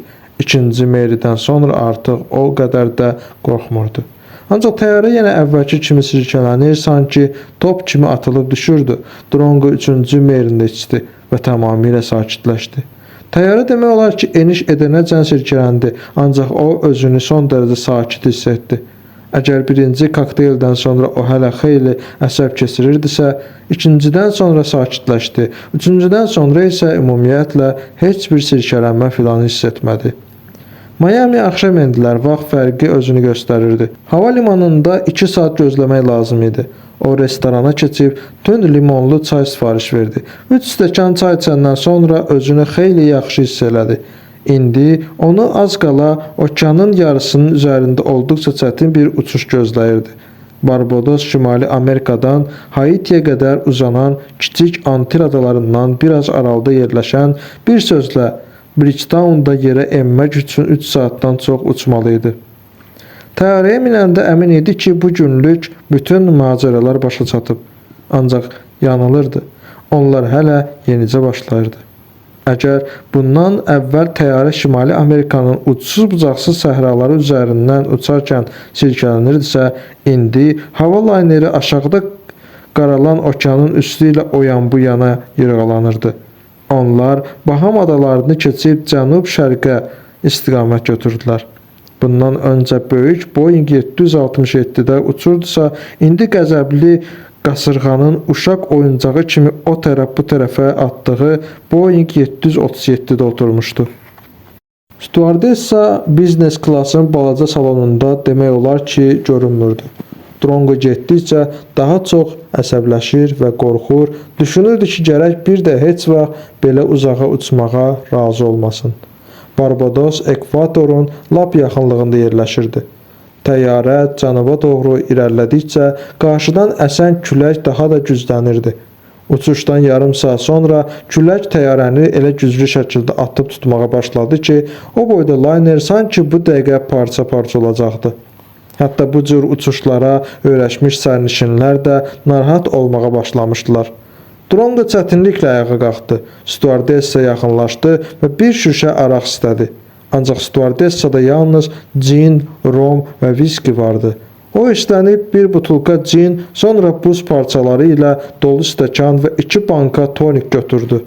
Təyyarə elə silkələnirdi ki, yerinə qayıtdıqda butulkaların ağzını güclə açdı və nəticədə cinin bir hissəsini şalvarına dağıtdı. Sonra cini stəkana töküb, heç nə düşünmədən bir nəfəsə başına çəkdi. Təyyarə hələ də dəhşətli dərəcədə silkələnirdi. O ikinci stəkanı töküb tonik əlavə etdi. Limon götürmədiyinə təəssüfləndi, ancaq bu porsiyanı da içdi. Yarım saatdan sonra cinin qurtardığını görüb təəccübləndi. Bu vura-vurda yarım litrlik cini içib qurtarmışdı. Təyyarə qorxunc şəkildə silkələnməkdə idi. O aşağıda qaralan okeana kinli-kinli baxdı və gözlərini yumdu. Onu təyyarə enişə hazırlaşanda oyatdılar. Kəmərləri bağlayan. Lövhəsi bütün uçuş boyu söndürülməmişdi. Stüardessa ondan krestosunu düzəltməyi və yatmamağı xahiş etdi. Layner limana indi. Saatın əqrəbləri 11-ə qaldığını göstərirdi. O yükünü alıb aeroportun binasından çıxanda saat 12-yə 15 dəqiqə qalırdı. Çıxışda 40 yaşlı tutqun, dərili, son dəbə uyğun bığları olan bir mulat dayanmışdı. Əynində açıq rəngli kostyum, gözlərində qara eynək, başında gülməli həsir şlyapa vardı. Əlində Cənab Drongo yazılmış lövhə tutmuşdu. Drongo ona yaxınlaşıb, siz məni gözləyirsiniz, o plakatı göstərib narazı halda soruşdu. Əgər Cənab Drongo'suzsa sizi. Mulat mükəmməl ingiliscədə cavab verdi. Drongo başını tərpətdi, hiss etdi ki, ürəyi bulanır. Beyni uğuldayırdı. Dalbadal 2 uçuş onu tamam əldən salmışdı. Kişi təəccüblə ekspertə baxdı, deyəsən qonaq təyyarədə əməlli başlı vurmuşdu. Mulat çamadanı cipin arxa oturacağına atıb Drongo yanındakı yeri göstərdi. Maşına oturanda az qala yıxılacaqdı. Başı dəhşətli dərəcədə ağrıyırdı. O kəməri bağlayıb ətrafa boylandı. Hava limanı kiçik idi. Gecə gələn təyyarə bir sutka ərzində Barbadosa enən sonuncu təyyarə idi. Sürücü qonağa baxıb xəfifcə gülümsədi. Avropadan olan bir çox turistlər adaya bu cür keyfli vəziyyətdə gəlir. Adanın uzaqlığından və uçuş zamanı təyyarənin silkələnməsindən şikayətlənirlər. Ancaq adaya hələ sərxoş ekspert gəlməmişdi. Sizin adınız nədir? Mədəsində qıcqırma hiss edərək Drongo soruşdu. Gərək hava limanından bir şüşə su alaydım. Drongo təəssüflə düşündü. Raul Morente, Mulat nəzakətlə cavab verdi. Maşını işə salıb tərpənmək istəyəndə Drongo onu saxladı. Zəhmət olmasa bir şüşə su alın, o xahiş etdi. Deyəsən mən özümü lap pis hiss edirəm. Lazım deyil, Raul qımışdı. Arxa oturacaqda bir neçə şüşə su var. Əgər əyilə bilirsinizsə birini götürə bilərsiniz. Çalışaram, Drongo çevrildi və əlini uzadaraq bir şüşə götürüb üst başına tökə-tökə azgözlüklə içdi. Raul yenə qımışdı. Qonaq açıq-aşkar babat vurmuşdu. Sizdə həmişə belə isti olur? Morante kondisioneri işə salanda Drongo soruşdu. Həmişə, Raul cavab verdi. Bizim ada üçün 30 dərəcə normal temperatur sayılır. Ancaq axşamlar sərin olur. Onda kondisioneri söndürün. Mən pəncərəni açacağam. Bu mənim üçün normal havadır. Raul bir qədər çarıqmış halda ona baxdı. Amerikalılar və Avropalılar üçün belə hava hətta payızın ortalarında da çox isti sayılır. Ancaq görünür ekspert cənublu idi. O kondisioneri söndürüb pəncərəni açdı. Bəs bütün qrup nə zaman gələcək? Drongo soruşdu. Sabah axşam, Raul dedi. Onların özlərinin kirayələdiyi təyyarə olacaq. Sizə Los Angelesdən nəsə gətirmək lazımdır. Əşyalarınız orada qalıb. Yox, hər şey qaydasındadır. Sadəcə 2 uzun uçuş məni tamamilə əldən salıb. Onlar Los Angelesdən birbaşa uçuşla gələcəklər. Yox, Yamaykada Kingstona eniş edəcəklər. Yol çox uzaq olduğundan təyyarə bir dəfə o qədər yanacaq götürə bilməz. Sizin bu məsafədən başınız çıxır. O qədər də yox, Raul gülümsündü. Ancaq mən onların adətən necə uçduqlarını bilirəm. Bura elə bir yerdir ki, Avropadan da, Amerikadan da gəlib çıxmaq çətindir. Təkcə Venezuela yaxındır. Oradan da çoxdandır, heç kəs gəlmir. Oradakı dəli Chavez Amerikalıları da ağıldan məhrum etmək istəyir. Drongo şüşəyə baxdı, içində demək olar ki, su qalmamışdı. Hər dəfə uçuşdan sonra təyyarə bulğan zonasına düşərkən qorxduğunu xatırlayıb yüngül pərtlik hiss edirdi. Bu qədər bəkdən boşdan çıxmış, Miura ilə dalaşmaqdan qorxmayan, dəfələrlə ölümlə üz-üzə gələn bir adam hər də hündürlük və uçuşlar zamanı şuuraltı, təşviş və qorxu keçirirdi. Bəlkə də bu halda situasiyaya təsir etmək, onu öz xeyrinə dəyişmək heç cür mümkün olmadığı üçün. Maşın axır tərpəndi. Drongo biraz da su içib, hiss etdi ki, yuxusu gəlir və gözlərini yumdu. Arabir ayılaraq ətrafa baxırdı. Gecə olduğundan hər şey ölgün və rəngsiz görünürdü. Bəzən adda-budda işıqlar közərirdi. Belə anların birində maşın möhkəm silkələnəndə o gözlərini açıb boylandı. Onlar benzin doldurma stansiyasına gəlmişdilər. Drongo ağzında iyrənc dəmir təmi hiss etdi. Çox miqdarda alkoqolun təsirində idi. Avtomobilindən düşüb Raulun qımışmasına əhəmiyyət verməməyə çalışaraq tualetə getdi. Bir neçə dəfə belə uçsam, əməlli başlı əyyaş olacağam. Güzgünün qarşısında dayanıb yunarkən acıqlı-acıqlı düşündü. Axı niyə bu axmaq uçuşa və müəmmalı səfərə razılıq verdim? Tanınmış aktrisada hamısısa müəmmalı şübhələr yaranıb və ətrafındakıların çoxu keçmiş SSR-dən olduğundan bu ölkədən eksotik xüsusi xəfiyyə gətirtməyə qərar verib. Nahaq yerə razılıq verdim. Əgər o həqiqətən xəstədirsə, bu açıq-aşkar xəstəliyin simptomlarıdır. Əgər belə deyilsə, Miss Lindegrenin növbəti əsəb tutmasından sonra Avropaya uçmağa məcbur olacaq. Yaxşı ki, hələ Kristinin təyyarəsində uçmağı razı olmadım. O balaca təyyarələr yəqin ki, Boeing kimi nəhənglərdən daha güclü titrəyir. Drongo maşına qayıtdı. Özünüzü yaxşı hiss edirsiniz? Raul soruşdu. İstəyirsinizsə yenə su götürə bilərsiniz. Su şüşələri arxa oturacaqdadır. Sağ olun, mən artıq yaxşıyam. Siz villanın mühafizə xidmətində işləyirsiniz. Hə, mən o biri uşaqlara görə cavabdehəm. Deməli, başçı sizsiniz. Belə də demək olar. Neçə nəfərsiniz? 6. Hər növbədə 2 nəfər oluruq. Siz onların hamısını tanıyırsınız. Əlbəttə, onları mən özüm seçmişəm. Villa əvvəllər Sinyor Derisiyə məxsus idi. Sonra onun Mrs. Lindegrenə satdı. O demək olar ki, heç nə dəyişmədi. Ancaq bağı təmizləməyi əmr etdi. Çünki baxımsız idi. Hə, bir də dənizə yol salmağı, ondan başqa keçən il biz yeni video müşahidə sistemi qurduq. Belə deyirlər, ancaq onu biz yox, İngilis firmasının əməkdaşları quraşdırdılar. Onlar cihazlardan necə istifadə etməyi bizə də öyrətdilər. Başında dəhşətli ağrı vardı. Drongo dərmanını çantasından olduğunu xatırladı və üzünü azca bürüşdürdü. Villa yad adamın girməməsinə təminat var.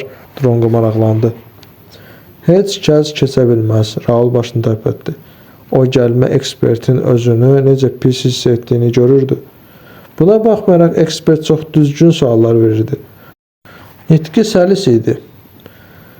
Biz villanın ətrafındakı hasarı və çimərliyə çıxışı nəzarətə saxlayırıq. Heç kəs xəlvəti yolla villaya keçə bilməz.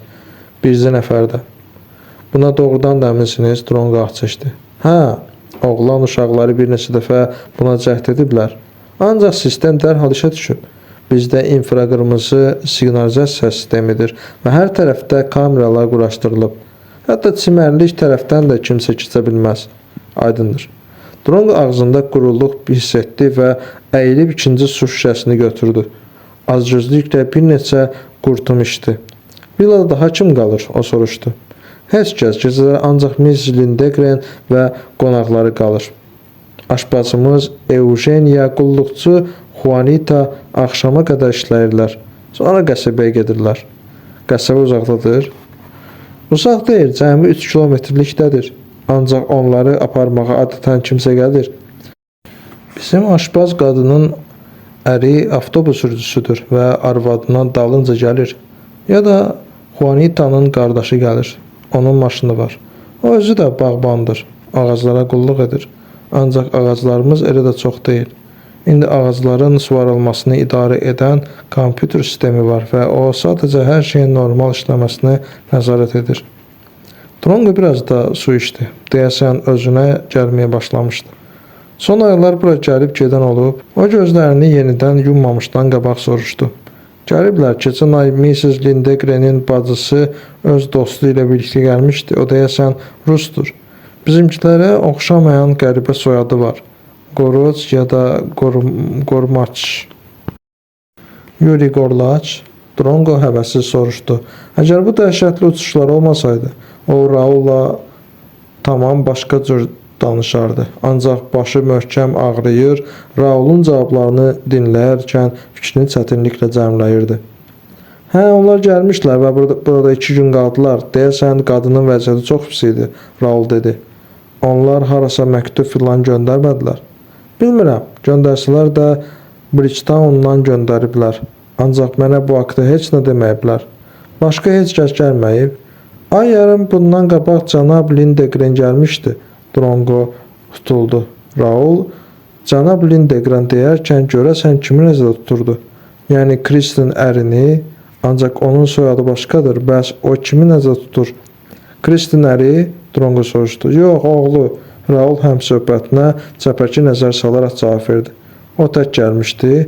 Drongo maraqla Raula baxdı. Yox, Raul cavab verdi. Onlar birlikdə gəlmişdilər. Necə yəni birlikdə? Böyük bir dəstə idi, 3 cütlük idi. O da öz rəfiqəsi ilə, onun rəfiqəsi də Rus idi və onlar da dərhal çıxıb getdilər. Saatdan pis gəlir. Drongo rusca mızıldandı. Raul yanında oturan ekspertə bir qədər şübhə ilə baxırdı. Bir də mühafizədə Drongo adlı bir serb işləyir. Drongo qımışdı, ancaq cavab vermədi. Maraqlıdır ki, Barbadosda olan hər iki cütlük ona öz səfərləri barədə heç nə deməmişdilər. Raul'un söylədikləri barədə düşünərək gözlərini yumdu. Onlar villaya çatanda artıq çox gec idi. Darvaza açıldı və Drongo'nun başı yenə köksünə düşdü. Necə də səfihəm, o düşündü. Deyəsən özümə nömrə seçmək istəyirdim. Maşın evin qarşısında dayandı. Sonra Drongo'nun ehtiyatla harası qaldırdılar. Çamadanını da ardınca otağa gətirib astaca çıxartdılar. Drongo hətta onu kimin kömək etdiyini belə xatırlaya bilmirdi. Yəqin mühafizədən cavan oğlanlardan biri idi. Bu qədər içmək lazım deyildi. Drongo özünü danlayırdı. Amma digər tərəfdən ayıq başla belə bir uçuşa dözmək praktiki olaraq mümkün deyildi. O soyunub kiçik duş otağına keçdi. İsti su da ona kömək etmədi, özünə gəlmədi. Çarpayı yaxınlaşıb onun üstünə yıxıldı. Heç şeyini də bilmədi. Məhraba döşəməyə düşdü.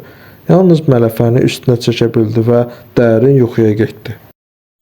20-ci fəsil. Səhər ayılanda hiss etdi ki, başı ağrıdan çatlayır. Vanna otağına keçib güzgüdə özünə xeyli baxdı. Bu qeyri-adi uçuşlar onu əldən salmışdı. Üzqırxan alətini çıxarıb sifətini sabunlamağa başladı. Dünən necə gəlib çatdığını xatırlayıb qaşqabağını salladı. Deyəsən Raul'la söhbəti yadında idi. Ya da demək olar hər şeyi xatırlayırdı. Onlar villanın mühafizəsi haqqında danışmışdılar. Bir də Raul ona nəsə demişdi. O nəsə vacib bir şey demişdi. Bir də növbə ilə yada salaq. Dünən Raul dedi ki, mühafizə sistemini ingilislər montaj ediblər və heç bir yad adam villaya xəlvəti girə bilməz. Dedi ki, bir neçə dəfə cəhd olunub. Kim cəhd edib? oğlan uşaqları. Villada bir də aşpaz və qulluqçu qadın xidmət göstərir. Drongo bunu xatırlayırdı.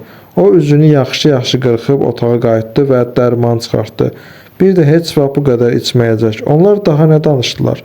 Yada salmaq lazımdır. Raul dedi ki, bu yaxınlarda bura tamamilə doğrudur. Agnes isə öz dostu ilə gəlmişdi. Bir də Yuhan öz rəfiqəsi Alicia ilə gəlmişdi. Artıq hər şey xatırladı.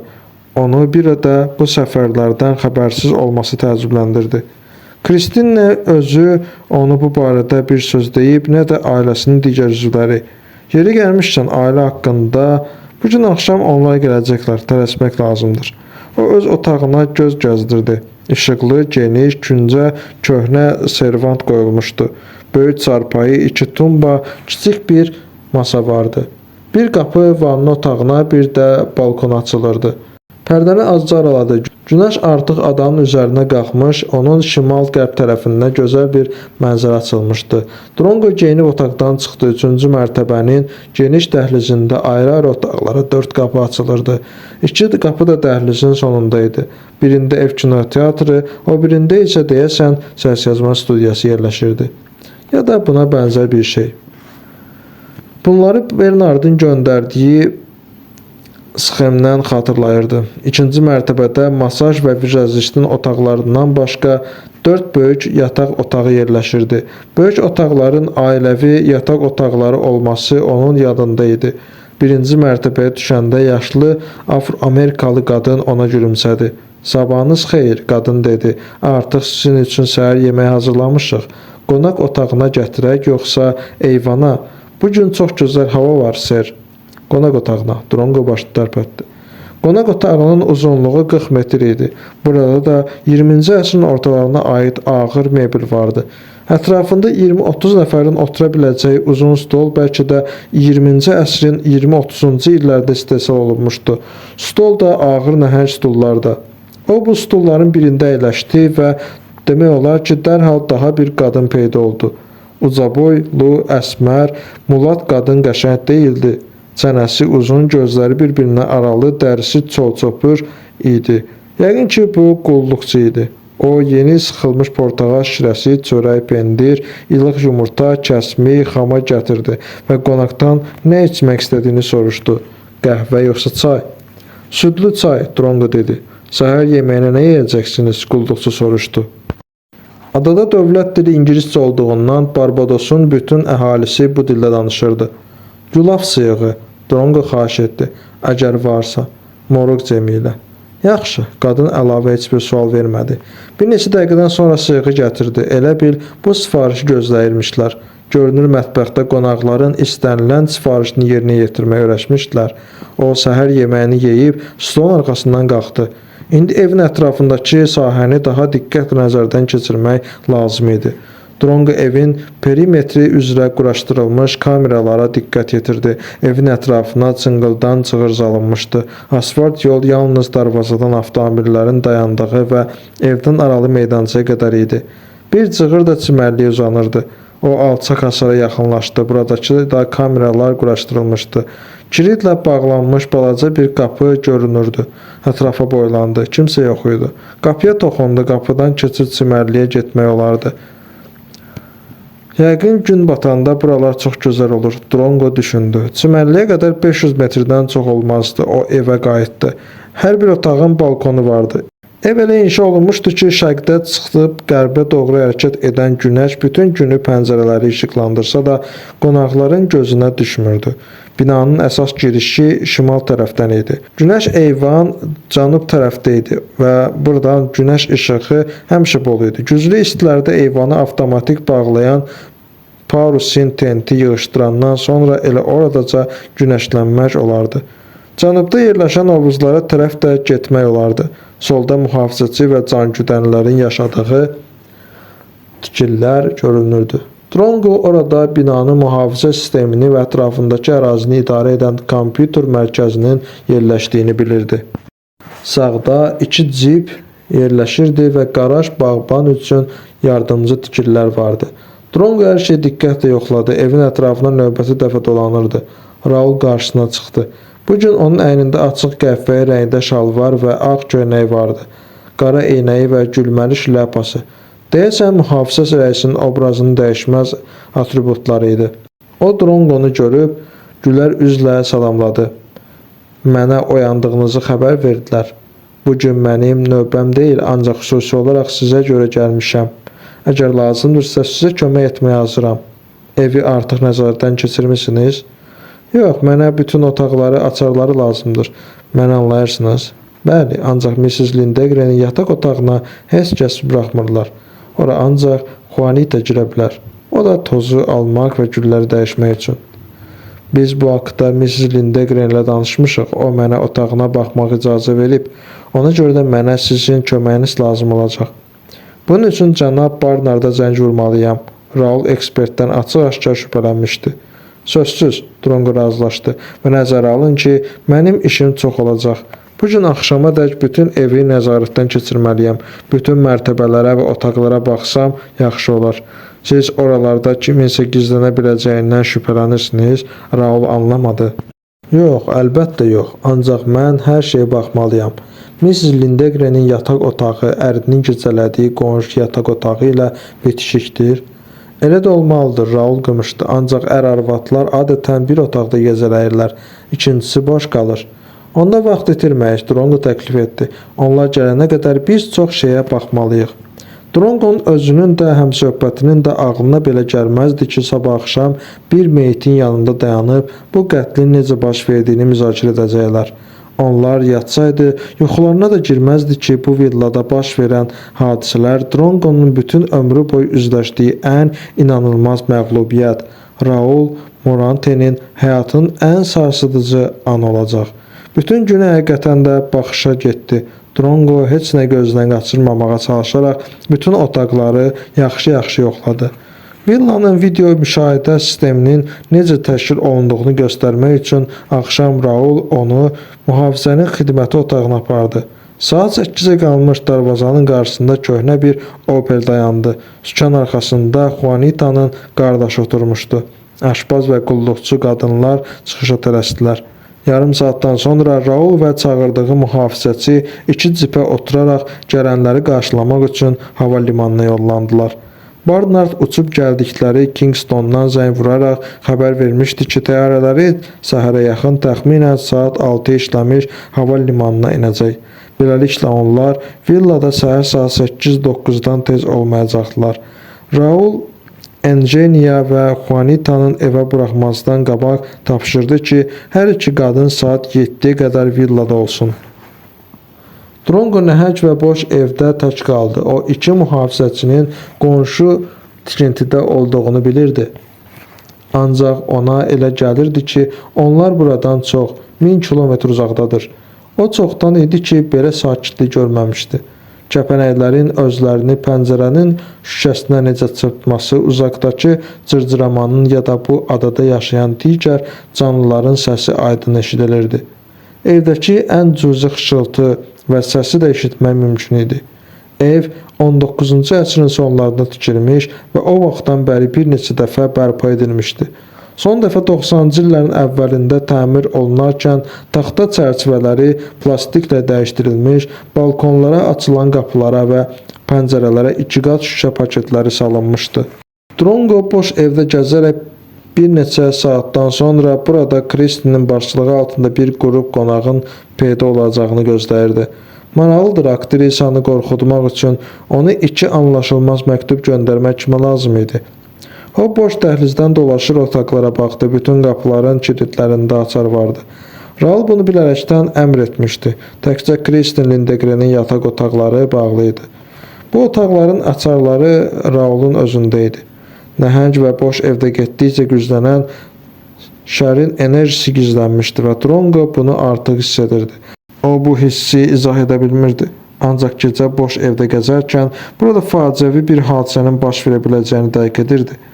Hə, o yaxınlıqda 2 mühafizəçinin olduğunu, monitorların ekranları vasitəsilə villanın hasarlarının ətrafını və girişləri müşahidə etdiklərini bilirdi. Ancaq mütləq tənhalıq duyğusu onu yenə tərk etmirdi. O evdən çıxıb hovuzun kənarında oturdu. Bədirlənmiş ay qaranlıq cənub səmasında işıq saçırdı. Barbadosda gecələr də yetərincə isti olur.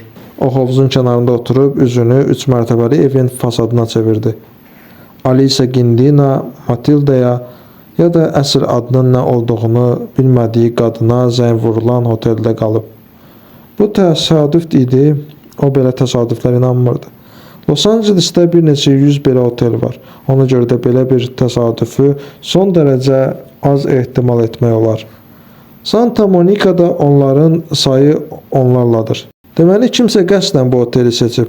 Alice onun nömrəsinin pulunu Yuhanın ödədiyini demişdi. Əgər fahişənin iştirak etdiyi bu səhvi əhvalatı o təşkil edibsə, deməli hər şey üst-üstə düşür. Ancaq bu oyunlar Yuhanın nəyinə lazımdır? Məqsəd nədir? Bunun nə mənası var? Dəvət olunmuş ekspertin mənəvi keyfiyyətlərini yoxlamaq, axmaq və həqiqətən uyğun olmayan fərziyyədir. Onda bəs nə üçün? O uzaqdan çimərlikdən gələn zəif qışqırıqlar eşitdi. Böyük bir dəstə ilə okean sahillərinə gəlmiş gənclər şənlənirdilər. Əgər Matildanı Kristinin çağırdığı ekspertin reaksiyasını yoxlamaq üçün göndərmişdilərsə, məqsəd nə idi? Bəs o məktubları Barbadosdan kim göndərib? Bura Kristinə yaxın olan iki cütlük gəlib. Nə o özü, nə də o adamlar həmin səfərlər haqqında heç nə demədilər. Bəziləri indiki səfərin əleyhinə, bəziləri də əleyhinə idilər. Adaya əvvəlcə Agnesa öz dostu ilə gəlib, sonra da Yuhan öz rəfiqəsi ilə. Hədə-qorxu məktublarını onlardan kimsə göndərə bilər. Amma nə üçün? Kristin Barbadosa niyə gəlməməlidir? Kimdir ona hədə-qorxu gələn? Məktubları yerli sakinlərin göndərib göndərmədiyini yoxlamaq mümkün deyil. Onlar üçün Amerikadan gələn kino ulduzu və varlı villa sahibəsi demək olar ki, yad planetli kimi bir şeydir. Onun haqqında əfsanələr danışmaq olar, ancaq hədə-qorxu gəlmək heç cür mümkün deyil. Onda bəs kim və niyə? O evin ətrafında biraz gəzişmək üçün ayağa qalxdı. Uzun illər qabaq Daşkənddə olarkən ciddi bir təhlükə ilə üzləşmişdi. O vaxtdan neçə il keçib? 10 ya 15 il. Onu sanki böyük qaranlıq evdən doğan unudulmuş şuuraltı qorxu bürüdü. Uşaq ikən qaranlıqda və gecə kabuslarından necə qorxduğunu yadına saldı. Onlar onun yuxusuna qorxunc qanuna uyğunluqla girirdilər. Anası onu bu qorxulardan xilas etmək üçün mənzildə gəzdirir, işıqları yandıraraq bütün otaqları, dəhlizləri, bucaqları ona bir-bir göstərirdi. O isə heç cür rahat ola bilmirdi. Ancaq bir dəfə bütün iradəsini toplayaraq yuxusunu dəyişdi və kabusdan geri çəkilməyi məcbur etdi. O vaxtdan yuxularını idarə etməyi, hətta onlarda uçmağı belə öyrəndi. Bugün səhər villanın sahibəsi ilə birlikdə adaya 9 nəfər uçub gələcəkdi. 6 kişi, 3 qadın. Evin içində video kameralar yox idi. Görünür evin nə keçmiş, nə də indiki sakinləri mühafizəçilərin evdə nələr baş verdiyini görməsini istəməmişdilər. Böyük hovuzun kənarında da müşahidə kameraları yox idi. Bəlkə də ev sahibələri və qonaqlar orada istədikləri kimi günəşlənə bilsinlər deyə. O daş döşənmiş cığırla hasara və çimərliyə aparan qapıya tərəf getdi. Qapıdan hər də qıfıl asılmışdı. Bu adi qıfıl deyildi. Ağır metal karandaşa oxşar uzunsov mir kimi bir şey idi. Belə bir qıfılı açmaq ya da qırmaq praktiki olaraq mümkün deyildi. O qıfıla baxdı, sanki onun möhkəmliyini yoxlamaq məqsədi ilə soyuq metala toxundu. Hasarın üzərində quraşdırılmış hər iki kameraya baxdı və evə qayıtdı. Otağına qalxanda saat 4-ə qalırdı. Paltarlarını soyunarkən otağına qapısını içəridən bağlamağı unutduğunu xatırladı. Axı bir neçə saatdan sonra burada çoxlu adam olacaqdı. Qapını bağlayıb yatağına uzandı. Bir neçə saatdan sonra oyandıqda havanın artıq işıqlandığını gördü. Evdən bərkdən danışıq səsləri gəlirdi. Balkona çıxıb aşağı baxdı. Evin qarşısında dayanan bir neçə nəfər bərkdən deyib gülürdü. O gülməli əhvalat danışan vizajisti tanıdı. Hamıdan bərk gülən adama ingilis dilini yəqin ki, hamıdan zəif bilən Yuri Gorlaç idi. Alisa xumar gülümsəyirdi. Onun yanında azacıq Kristinə bənzəyən ucaboy bir oğlan dayanmışdı. O güman ki, Yuhan idi. Həkim əlində çamadanı qayğılı halda onların yanından keçdi. Digər yükləri Raulun rəhbərliyi altında mühafizənin əməkdaşları daşıyırdılar. Drongo saata baxdı. Səhər saat 8-in yarısı idi. Gələnlərin ovqatından uçuşun normal keçdiyi hiss olunurdu. O tez geyinib otağından çıxdı. Dəhlizdə qarşısına çıxan ilk adam Bernard oldu. O, qonşu otağa girməyə hazırlaşırdı. Sabahınız xeyir, Drongo nəzakətlə salam verdi. Uçuş necə keçdi? Salam, Bernard sevgili gülər üzlə cavab verdi. Pis keçmədi. Çox gec gəlib çatdığımıza görə biraz Kingstonda ləngidik. Hamı gəlib? Bəli, hamı. Miss Lindegren özünü necə hiss edir? Yaxşı, Bernard bir qədər karıxmış halda cavab verdi. Niyə soruşursunuz ki? Çox uzaq yol gəldiyinə görə. Mən özüm çox çətinliklə dözdüm. Bizdə hər şey yaxşı oldu. Bernard dedi. Yeri gəlmişkən siz mənim otağımı tutmusunuz. Onu boşaltmağımı istərsiniz? Yox, qətiyyən, mən qonşu otaqda qalıram. Bu otaqlar hər ikisi Kristinin yataq otaqlarının üstündə yerləşir. Bernard qonşu otağa keçdi.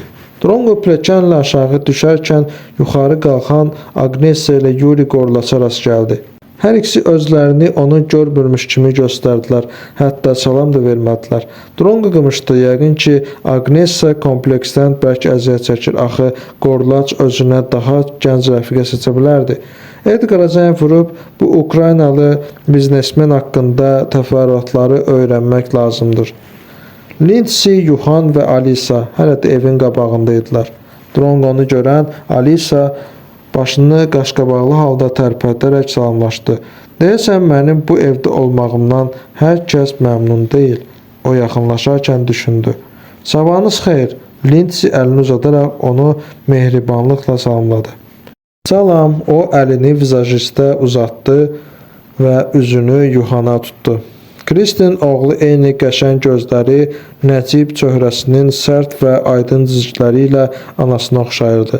Üzündən qətiyyətli adam təsir bağışlardı. O əlini Drongo'ya birinci uzatdı. Siz həmin ekspertsiniz, Yuhan onu tanıdı. Alisa sizin haqqınızda mənə deyib. Salam, siz bizdən qabaq gəlmisiniz? Hə, dünən axşam gəlmişəm. Bəs siz necə gəldiniz? Əgər bizim Agnesiyaya görə Kingstonda ləngiməyimizi saymasaq pis gəlmədik. Ona nə olmuşdu ki? Özünü pis hiss elədi və həkim çağırası olduq. O, məncə bura heç uçmaq istəmirdi. Başa düşmürəm ki, o Rus dostunu niyə hara getsə özü ilə aparır. O, Ukraynalıdır. Alisa onun səhvini düzəltdi. Nə fərq var? O, Agnesiyaya pis təsir edir. Yuhan əminliklə dedi. Mən o özündən razı kobud tipi ümumiyyətlə təyyarədən aşağı atardım. Həm də ingiliscə qorxunc ləhcə ilə danışır. Mən də ləhcə ilə danışıram, Alisa narazılığını bildirdi. Səndə ləhcə yoxdur, Yuhan gülümsədi. Sən sadəcə bəzi sözləri düzgün tələffüz edə bilmirsən. Bunu isə düzəltmək olar. Alisa gülümsədi. Lindsay çiyinlərini çəkdi. Bizim aşıq məşuqlar indi bir-birinə kompliment deməyə başlayacaqlar. Yuhan Alisa'nın əlindən tutub onunla birlikdə evə daxil oldu. Kingstonda nə baş vermişdi? Drongo dəqiqləşdirmək istədi. Məncə Agnesa dəli olmuşdu. Lindsay çiyinlərini çəkdi. O bütün yol boyu dərd-qəmə batmışdı. Bir dəfə hətta ağladı da. Ona görə də nə olduğunu bilmirəm, amma açıq-aşkar bura uçmaq istəmirdi. Buna baxmayaraq, yenə də uçdu və bütün yol boyu keyfi açılmadı. Qadın məntiqini anlamaq bəzən çox çətin olur. Drongo avtomatik cavab verdi. Siz düşündüyünüz qədər də çətin deyil. Bu sözləri demək olar ki, öz ünvanına söylənmiş təhqir kimi qəbul edən Lindsay bir qədər incik tərzdə dedi. Kişilər daha gözlənilməz və özündən müştəbeh Hind xoruzlarıdır. Bizim həkim Morgunas da bütün uçuş boyu nədənsə narahat idi. Adama elə gəlirdi ki, ümumiyyətlə uçmağı sevmir. Sifətini elə turşutmuşdu ki, elə bilirdin, elə bu dəqiqə dizinin üstünə qusacaq. Bəs Kristin özünü necə aparırdı? O özünü həmişə qüsursuz aparır. O öz salonunda dincəldi və demək olar ki, heç nə yemədi. Ancaq ərinin əla iştahası var. Bütün yolu durmadan yeyib içdi.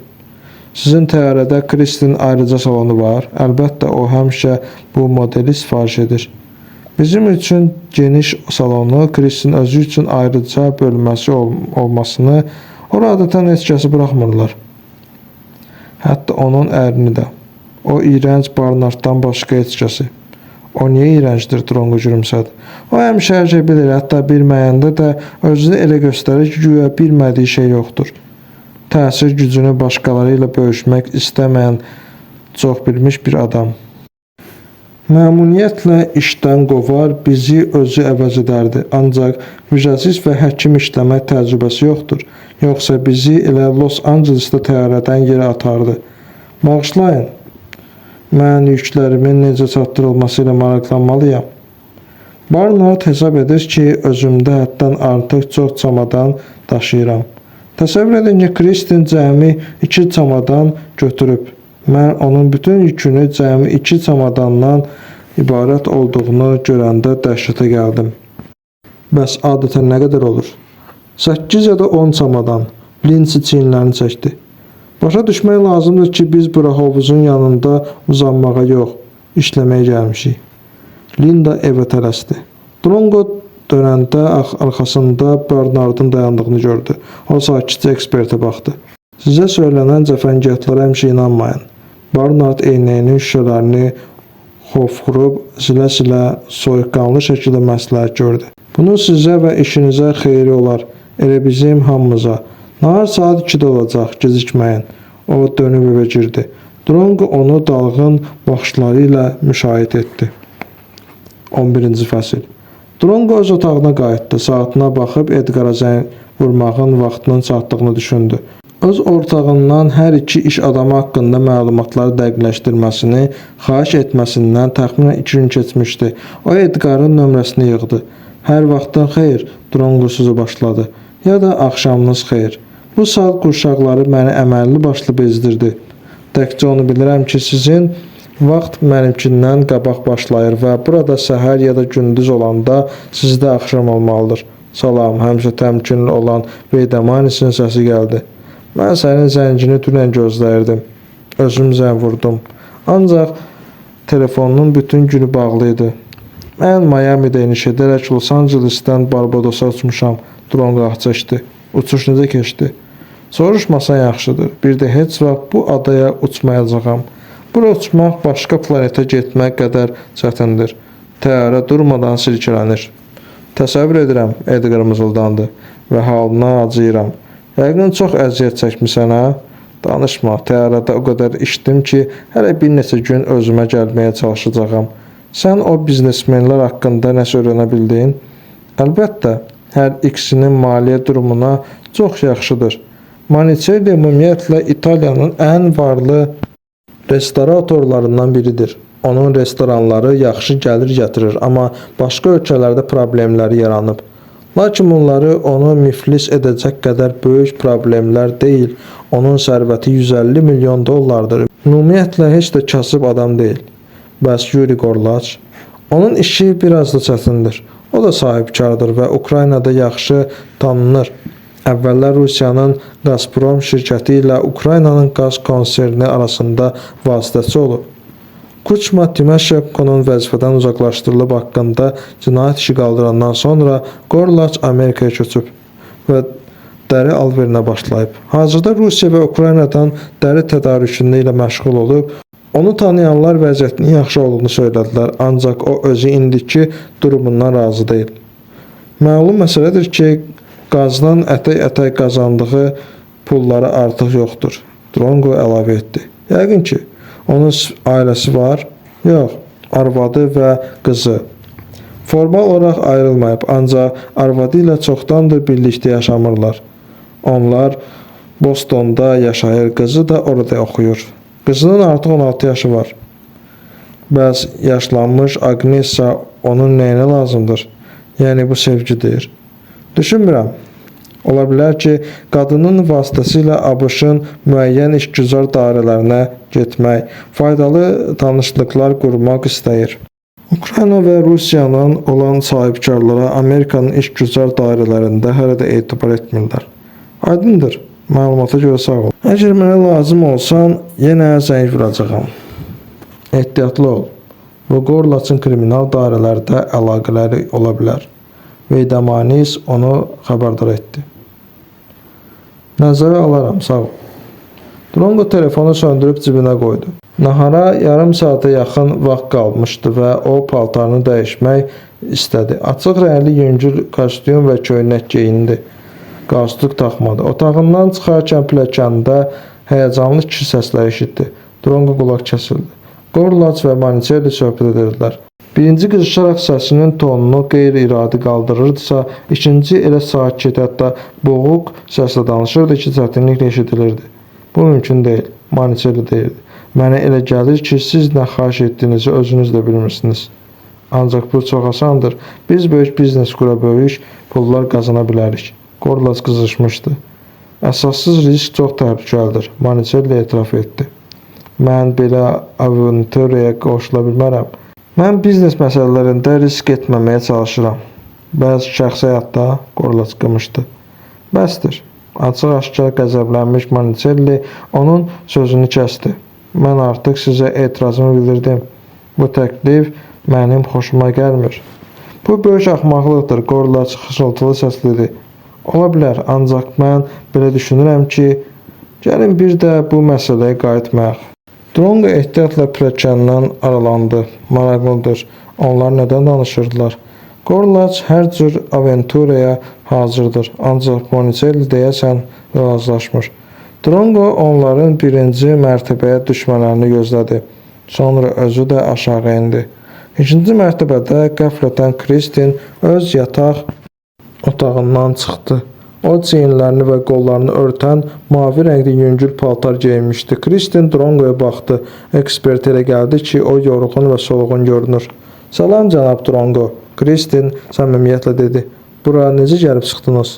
Hər şey qaydasındadır. Ona uçuş zamanı çəkdiyi əzablar haqda danışmaq lazım deyildi. Amerikalılar başqalarının problemləri ilə yüklənməyi xoşlamırlar. Bizim evi artıq nəzərdən keçirmişsiniz, o soruşdu. Əlbəttə, gözəl evdir, çox xoşuma gəldi. Təşəkkür edirəm, əvvəllər mənə də burada çox xoş olurdu. Drongo deyilənə diqqətlə qulaq asdı, ancaq dəqiqləşdirməyə cəhd etmirdi. Mən sizə arxayınam, Kristin əlavə etdi. Sizi nəsə narahat edir, Drongo soruşdu. Yo, hər şey qaydasındadır. Gedək aşağı. Siz mənim kavalerim olacaqsınız, deyə o Drongonun qolundan tutdu. Sizin daimi rəfiqəniz var, bir neçə addım atdıqdan sonra Kristin soruşdu. Hə, mən evliyəm, Drongo bir qədər ləng cavab verdi. O, çili və uşaqları təhlükə altında qoymamaq üçün belə məlumatları adətən hər adama vermirdi. Qəribədir, qadın bir qədər təəccüblə Drongoya baxdı. Amma mənə sizin yalquzaq olduğunuzu demişdilər. Düz deyiblər, mən arvadım haqda bir qayda olaraq heç kəsə danışmıram, ona görə də heç kəs bilmir. Ancaq mənə dediniz, hesab etdim ki, sizə inanmaq olar. Kristin dayanıb ona baxdı. Siz göründüyünüzdən qat-qat təhlükəlisiniz. Zahirən böyük və yaxşı adam təsir bağışlayırsınız. Bəs əslində, siz iceberg kimisiniz, böyük hissəsi suyun altında əslində hər şey görür və nəzərə alırsınız. Deməli, sizin sevimli qadınınız və uşaqlarınız var, hə? Təəssüf, bunu əvvəldən bilməmişəm. Elə bilirdim ki, heç kəsiniz yoxdur. Bu sizi məyus edir? Yox, amma sizin səviyyədə olan ekspertlər adətən tək yaşayırlar. Michel Dole, Frederick Miller, Nicholas Wolff. Məncə təkcə komissar Buleyn həyat yoldaşı vardı. Sizi yaxşı məlumatlandırıblar, təəccüblənmək növbəti artıq onun idi. Mən uzun müddət özümə uyğun adam axtarmışam. Kristin yenidən onun qolundan tutdu. Gedək aşağı, tezliklə nahar başlayacaq.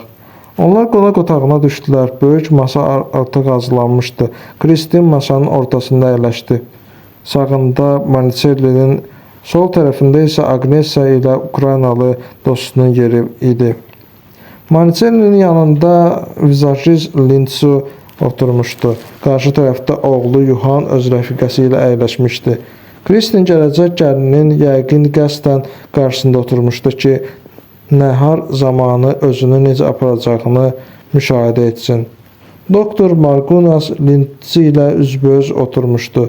Agnesa və dostu ilə üzbəüz, stulları isə Barnard və Drongo tutmuşdular.